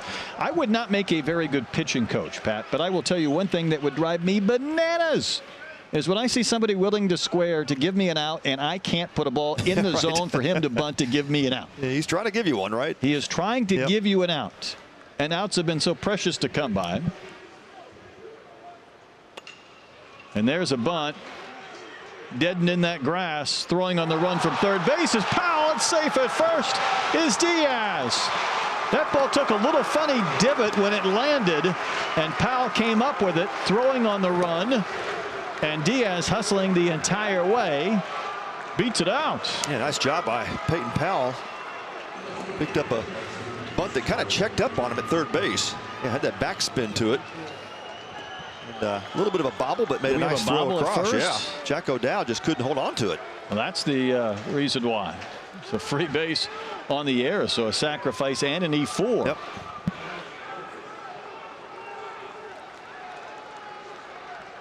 Tying run on the backs for the Doors. And here's Leneve, who doubled in a run back in the 6th. So yeah, decent throw from Powell, but O'Dowd didn't catch it cleanly. Well, now you got to face Leneve with the bases jammed, nowhere to put him, and this guy's a ton of pop.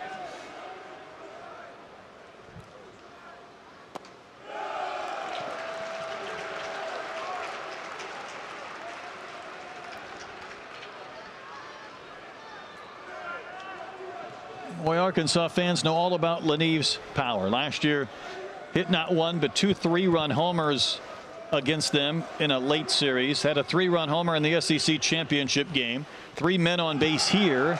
He just about wore that pitch. Not close. 3-0. Yeah, Fontenot's pulled a couple of fastballs across his body.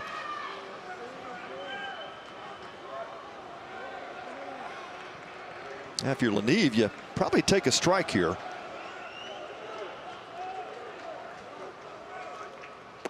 And that is right down the middle for a called strike at 93 on the gun.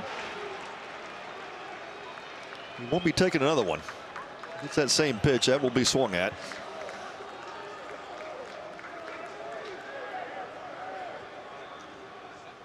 That ball placed in the gap, right center field. It's down. It's going to take a bounce up off the bullpen. It's going to score 2.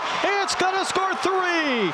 Leneve on his way for a triple. In with the dive, tie game at 11. At one point, Vandy was down 8. They have come all the way back and have the momentum.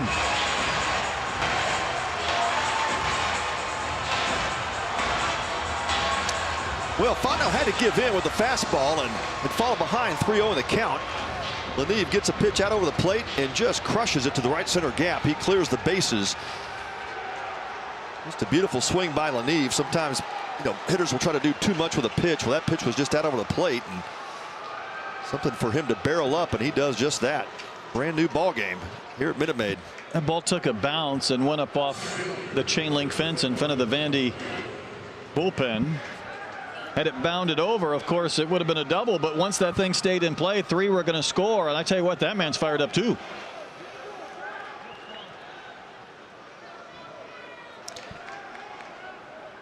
Calvin Hewitt going to pop one up into foul territory, and Borba will not have a play.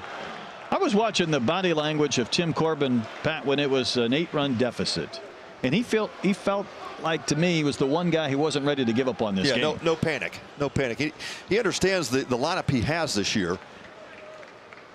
Giving some signs there out of the dugout. It is an athletic lineup, and of course it's just come together for him.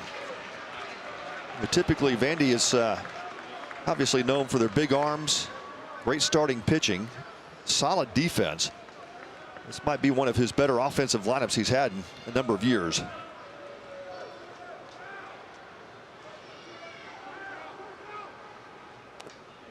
Hewitt will go down on strikes, or did that ball bounce? Yeah, I thought Hewitt's that ball was, claiming the ball bounced. Yeah, I think it was a foul ball behind the dish. I think Michael Durantis at first helped out Doug Williams, and the first base coach for the Commodores trying to voice his displeasure, thinking that ball bounced. From where we sit, it's hard to see, so let's take a look at the replay. That's a foul ball. Goodness. Yeah. Pat, that's not close. Yeah, it's a foul ball. Texas will take it. That's the first out of the inning. Yeah, we heard it in the press box. It sounded like it was just off his bat. It bounces into the dirt. Schuessler picked it up in a short hop, but they get the benefit of the out. Think how big that is if Polka's retired on a strikeout or a pop-up or something. The Texas infield drawn in, trying to cut that go-ahead runoff.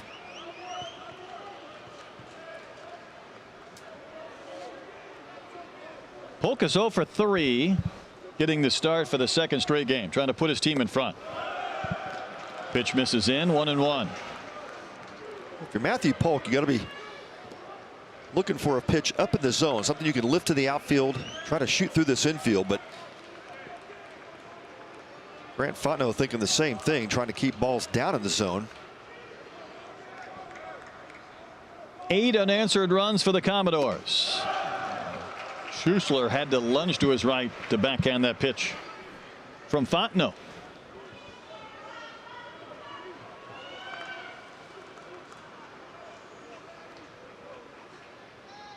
Well, Vandy has flipped the script here on Texas. Of course, that big lead you talked about, Brett, and looked like almost one of those insurmountable leads with this Texas pitching staff, but bullpen has really struggled for the Horns. And Texas could do no wrong offensively through the first 4 innings. They have not scored in the last 3. And Vanderbilt was still chipping away even when they were behind by a big margin, but they've gone 2 runs in the 5th, 2 in the 6th. They have 4 here in the 7th, and just 1 out. Although the bottom of the lineup right now in the bottom of the 7th inning is trying to find a way to get this team in front. Yeah, maybe an opportunity to have squeezed a run across with Polk, but now with the 2-2 count, that play is off the chart. In the air to center, this should do it. Thomas underneath it. Laniv is going to tag. There's the catch. Here's the throw, and the Commodores at one time down 8 have taken the lead 12-11 on the sac fly from Matthew Polk, and that is a fired up Vandy boys dugout. Well, great at bat by Matthew Polk. That was a breaking ball that got in on his hands, and he was able to get the barrel to it. Hit that ball about mid outfield, pretty close to where Thomas was standing, and plenty deep for the base runner Laniv to score from third base. It's been kind of a revolving door in the bullpens here in the last couple of days at the College Classic. Coach Pierce on his way out to the mound again. And I believe we'll see another Longhorn pitcher emerge. So 9 unanswered runs from Vanderbilt. They come storming back. Bringing on a lefty. Will step aside. Somehow Vandy finds themselves in front.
Left-hander David Shaw on the pitch. We saw him entering the 9th inning trying to protect a 1-run Longhorn lead.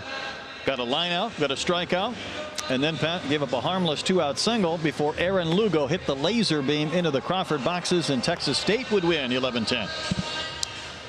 Well, second appearance in 2 days for David Pierce, and from the Houston area, attended Kincaid High School and also his first year collegiately at Rice. But David Shaw, now his 5th appearance of the season. The 4.15 earned run average, does have the loss yesterday. 4 hits over 4 1/3 innings, has walked 3, struck out 7. We'll see if Shaw can turn it around today against Vanderbilt. Work with clean base paths here in the 7th inning after Vandy has taken the lead. Bases empty, 2 outs, 5 runs home this inning for the Commodores. And Jonathan Vastine will bat. He singled and scored in the 3rd, hit a homer in the 5th, dropped down a bunt, picked up an RBI back in the 6th. So it has been a productive 9-hole today for the Commodores. And he'll wave and miss against the left-hander Shaw. Yeah, Shaw with that low 3/4 delivery. Sinker, slider, changeup is his repertoire.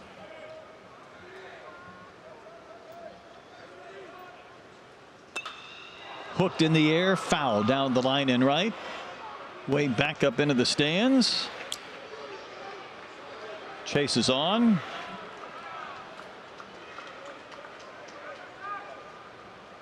So a lot of those perfect game teams, I think, have come to attend this Sunday afternoon baseball, and a bunch of kids running around for foul balls.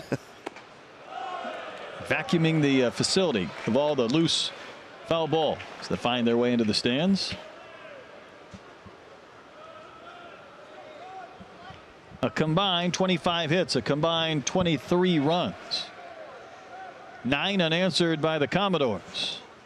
That's a wave and a miss. So Shaw will strike out Vastine to end the 7th inning. But, and it's a big one, Vandy gets 5 runs in the inning. Longhorns have some work to do, now down 1.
There's a gentleman intently watching something that is taking place elsewhere. Not enough action here for you? Well, looks like he might be a Longhorn fan that has watched Vandy score 9 unanswered runs. Yeah, a lot of dismay on the faces of these Longhorn fans. And yet Flores will rocket a ball to the gap in left center field. It's down. It takes a bounce and lands near the bullpen. So the tying run for the Longhorns is in scoring position with no one out in the 8th inning on what is the 3rd hit of the day for Jalen Flores. Well, leave it to Jalen Flores to get the rally started. Nice swing off this Hawks delivery. Ball gets bolted to the left center pinball machine out there around the bullpen, and Tim Corbin with the slow walk out. He will make another pitching change. It'll be the fourth pitch of the day for Vandy. He's already called for a left-hander, knowing that Porter Brown, downtown Porter Brown, is due up next. What a game for game one.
This is pitcher number 10 in our game. Left-hander Ryan Ginther enters in the top of the 8th inning. And the strong arm lefty out of the pen for Tim Corbin's Commodores stands 5'11". He's a junior from Hendersonville, Tennessee. Ginther considered a big part of this back end of the Vanderbilt bullpen, making his 4th appearance of the season. Does have a save. Well, giving up 4 hits in 4 innings. Struck out 5, walked 3. 2.25 earned run average for Ginther.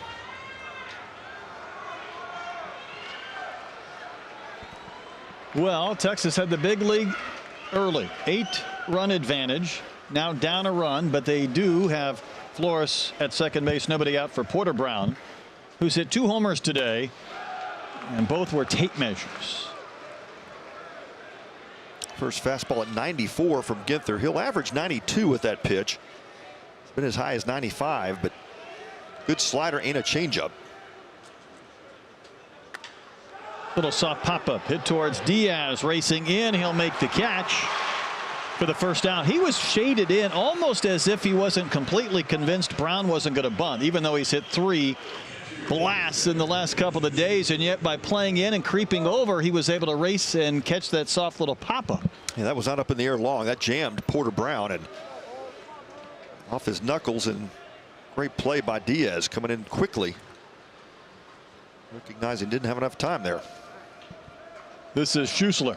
Hit a 2-run homer into the Crawford boxes back in the first. Ground ball up the middle. Spear by Ginther. Nice play. Never looked at the runner, but he'll take the second out with an easy flip to Austin. Yeah, that was a mistake by Ginther. He would have had Flores hung up between second and third. Now, you sure would like to get the lead runner there instead of letting him get to third base, but Ginther never even thought about it. This ball got to him so quickly here, Pat, that if he just turns around and looks at Flores, he's really in no man's land. Yeah, he definitely had him stuck between the second, third base bag, but now Texas 90 feet away from tying this game. Put a little pressure on Espinal to keep everything in front. Max Ballou has been on base all 4 times. Lefty-lefty matchup here. A couple of walks for Ballou and a single and a double, and he scored 2. He's had a big last couple of games for the College Classic, but right now he's trying to tie up this game or maybe put his team in front.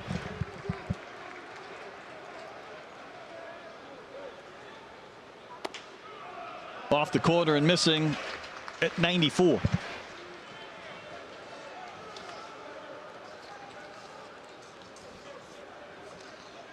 $14 hits for Texas.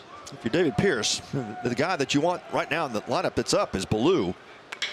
One of the hottest hitters so far, but not this time. Right to Austin. Candy Hop retires Ballou, and the Longhorns strand Flores at third. They waste the leadoff double. We go to the bottom of the 8th. Vandy still up by 1.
Join the official kids club of the Houston Astros and sign up for Astros Buddies Club presented by HEB today for just $38 plus taxes and fees. Buddies Club members receive an exclusive jersey, a hat, a drawstring, backpack, lanyard, and 4 tickets to an Astros game.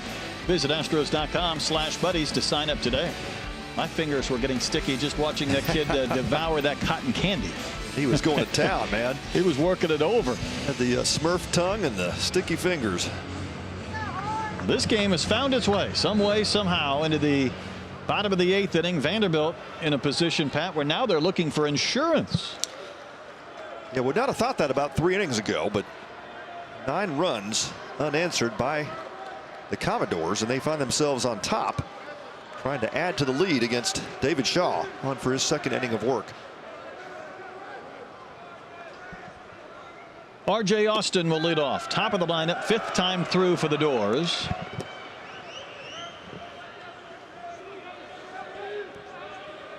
Austin hitless. He came in 4 for 8 this weekend and is yet to pick one up here this afternoon. A couple of groundouts, a couple of flyouts. Why not try to bunt? Powell will field and throw, and Austin beats it.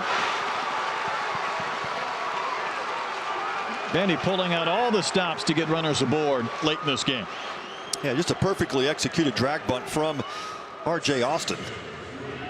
Peyton Powell was about even with the bag when this play started, but there's nothing he could do. That ball was just hugging the line. He chose to not let it try to go foul, but make the play. Austin just legs it out with his great speed. All right, Patty, stolen 10. Be curious to see, even against the left-hander, if he tries to pick a pitch to go on. And maybe Shaw thinking the same thing. Yeah, Shaw not especially quick to the plate either. I don't think R.J. Austin has to try to guess first pitch and first movement. He can just wait for the leg kick, make a decision, and go. Austin has more stolen bases than the entire Texas team. Little different style. And the pitch to Davis finishes a little bit high.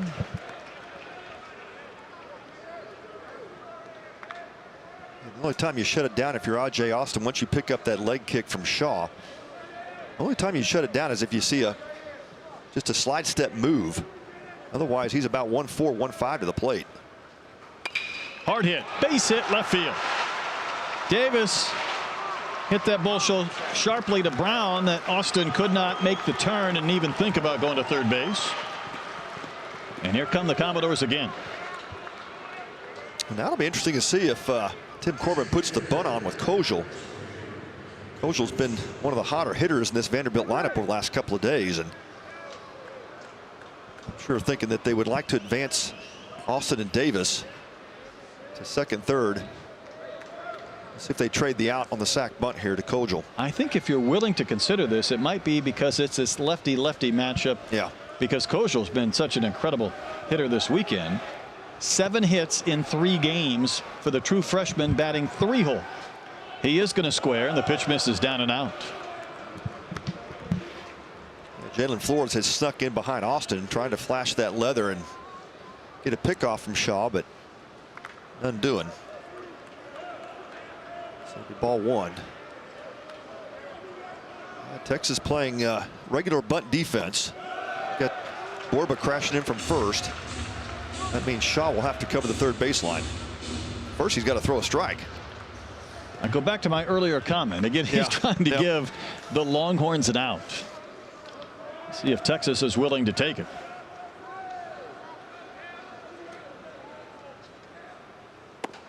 Not showing bunt now, and he does look at a strike. Yeah, I think Corbs will go back to it here.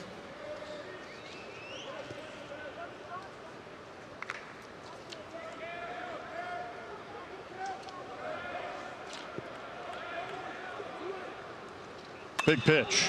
Driven to the gap in left center field. It's down. It's going to go all the way to the fence.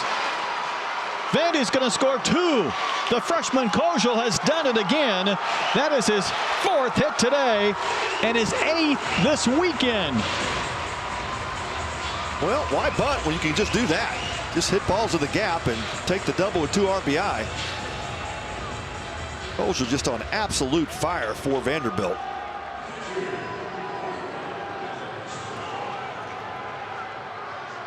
That guy can just flat hit. My goodness.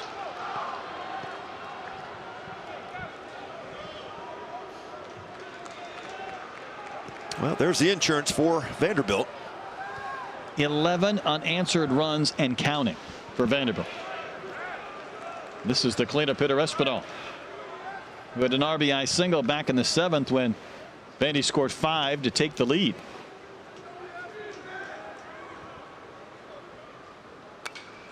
If Vandy scores 1 more, it won't even be a save situation if they bring a pitcher out of their bullpen. If I would have told you that in the 4th inning, when it was the 11-3 Texas, that Vandy might be in a position where they could win the game and not have a save. A lot of folks laughing at you. You might have thought we were a little sleep deprived this weekend.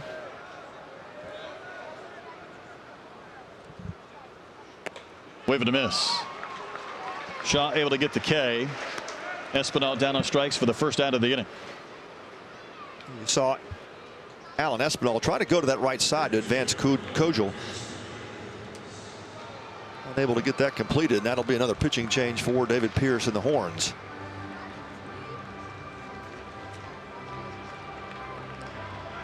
Going to bring on their 7th of the game. It has been a struggle in these later innings to keep Vanderbilt off the bases and from adding to their run total. 14-11. Vanderbilt now in front of Texas. New pitcher coming into the game for the Longhorns. We'll be right back to Minute Maid.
Longhorns have gone back to their bullpen. Cade O'Hara comes on to pitch. O'Hara making his second appearance of the season, has only pitched 1 inning. Did record a strikeout. So O'Hara is the 7th pitcher of the day for the Horns. 5'11" sophomore from Mater Dei High School in California. We've had a lot of California natives for both of these teams. Vandy really does recruit across the country. Texas has an opportunity to do the same. Gasparino, another one of those guys. We've seen a few transfers like Thatcher Hurd that have made their way to the middle of the country or south.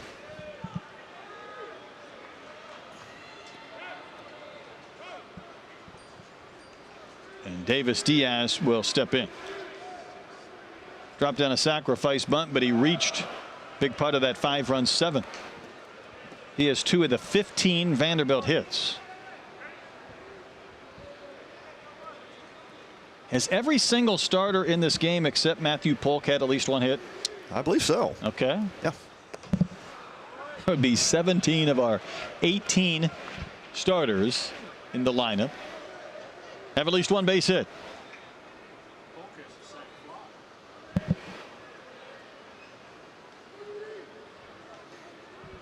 Ball that a strike to Diaz. Hits a soft little 1-hopper to Flores. He's going to have to flip to first, which he does, to retire Diaz. That's the 2nd out of the inning.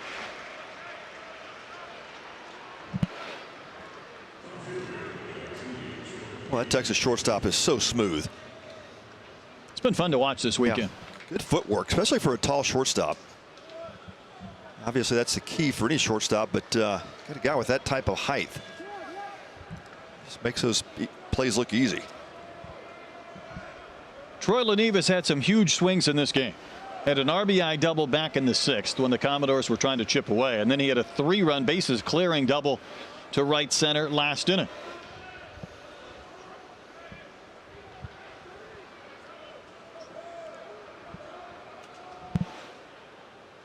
Well, this lead holds, Brett. It's one of those games where Vanderbilt will look back and say that could be a real turning point, not in terms of a season, but just in terms of the offensive production.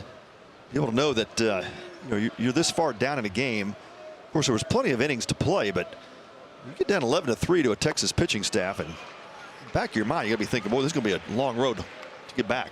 You don't like your chances at that point, and I think to your point, you probably feel like going forward, there's not a game that you're out of as long as that deficit comes early and not late. Yeah, that's really the point there, is that the offense is going to feel really good about themselves, as it's like LaNeve takes one off his toe. That actually clipped Schussler as well behind the plate. So 2 for 1 on that delivery from O'Hara.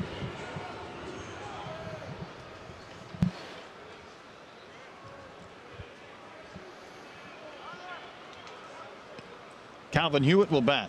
2 more Commodores on base.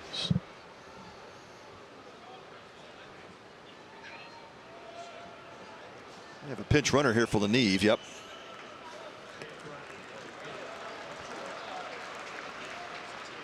Jacob Humphrey, maybe just a little bit under the weather yesterday, but didn't start. Did see some action. Will run here.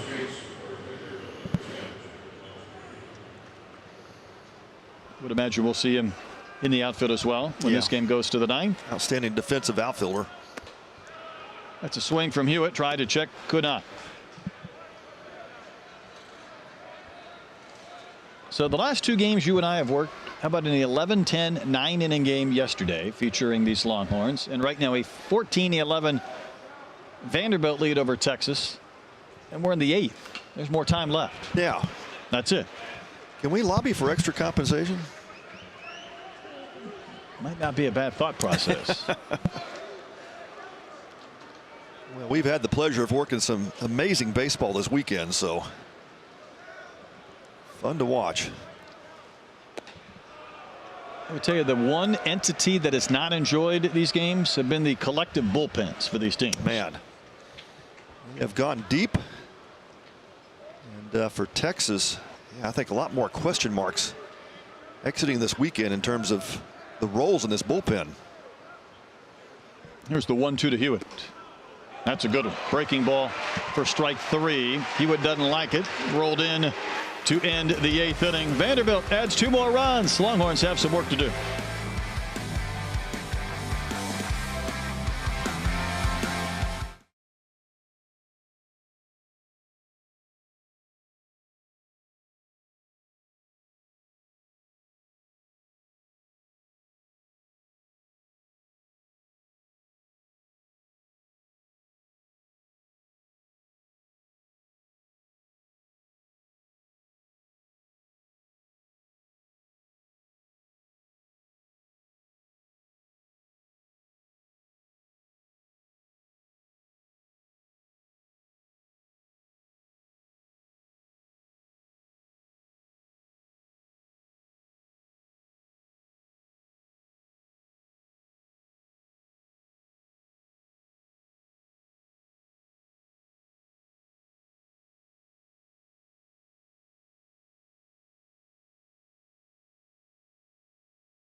This is game 7. 2 more to go here today.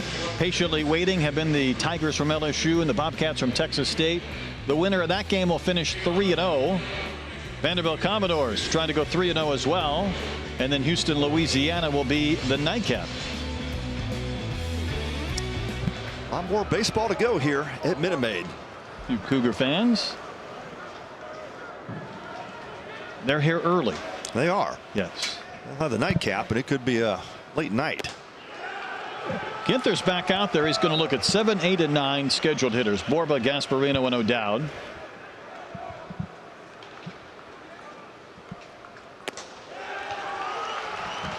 Pitch is firm at 93. Yeah, that was heat. Good run with it as well, and so quickly up 0-2. Longhorns in danger of going winless here at Minute Maid. Lost to LSU on Friday night. The frustrating 11-10 loss yesterday to Texas State, even though they were down big early. Today they were up by 8, trailing 14-11, and that is right down the middle. Well, Ryan Ginther showing you some elite stuff. Fastball with good run. That pitch started inside, maybe off the edge of the inside, and came back and caught the corner. Doug Williams rings up Casey Borba for out number 1. Short, quick arm from that Vandy lefty. Nick Sanders is going to pinch hit for Gasparino.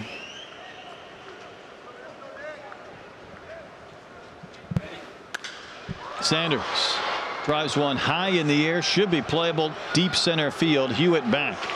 Roof closed here today, and he'll put it away for the second out. Now the Horns are down to their final out.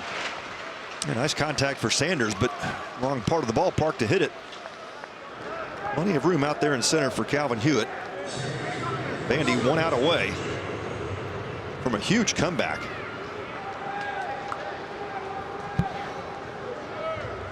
And Ginther has retired all 5 that he's faced. Here's O'Dowd. O'Dowd had a homer way back in the second inning. 1 for 4 officially in the game. Wave it a miss. That one at 94 in the gun.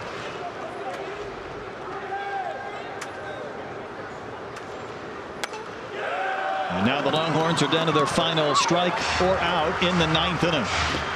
Yeah, Ginther just ran back and challenging these Texas hitters. See a shift with Davis Diaz going over to man the second base position. They'll shift the infield over to the right.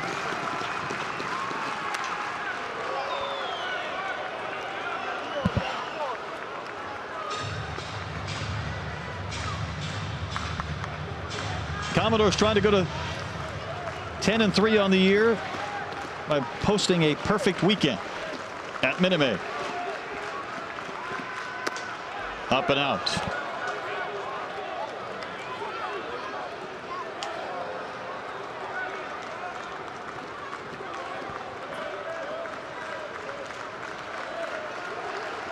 Can Ginther end it here? Ground ball up the middle, past Vastine into center. And the Longhorns need one more base runner to bring the tying run to the plate. Well, tough pitch that Jack O'Dowd was able to get through the infield. And he had him shifted over. That side of the infield was stacked, but Jonathan Vastine unable to come up with that one, and just kind of flicks his bat at it, but did enough to get it in center field, keep this game going.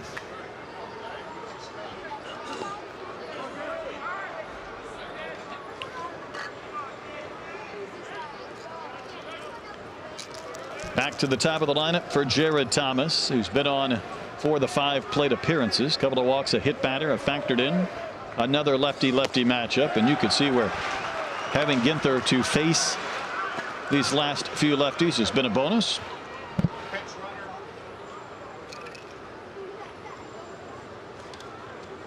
Longhorns are going to have a pinch runner.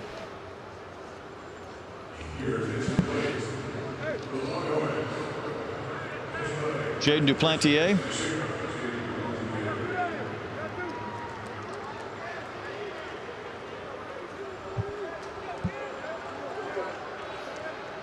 Next pitch, a little bit high. It'll be interesting to watch this Texas team over the next couple of weeks. They've got a challenging schedule, certainly a talented team, to see how they kind of bounce back should they not win today. Last year in the Big 12. Yeah, plenty of talent on that Longhorn side, and of course David Pierce very excited about this lineup as it continues to come together. A few more question marks out of the pen than they were hoping to have after week 3. 2-1 pitch is on the corner for a called strike. Again, the Longhorns down to their final striker out of the 9th inning. Yeah, there's a few questions in that bullpen to kind of sort through in the next few weeks. The 2-2 is cut on and missed. Ball game over. Vanderbilt scores the last 11 runs of this wild game. And they come back and take down Texas 14-11 for a perfect weekend. Well, incredible comeback victory by the Vandy boys and by Alan Espinal and this offense. Big day for Camden Kozel as well. This Vanderbilt team with a big weekend here in Houston. They'll leave 3-0. Sure to the happiness of Tim Corbin and his staff. Texas 0-3. Tough weekend for the Horns, but David Pierce no doubt will get them recalibrated, and Horns will head into Big 12 competition here in just a week. As you said, Brett, tough schedule ahead. Tuesday game against A&M. That should be fun. Yeah, there's no doubt. Texas had an 11-3 lead early in this game, but Vanderbilt comes all the way back for a 14-11 victory. What a weekend for the Commodores. 2 more games to go today.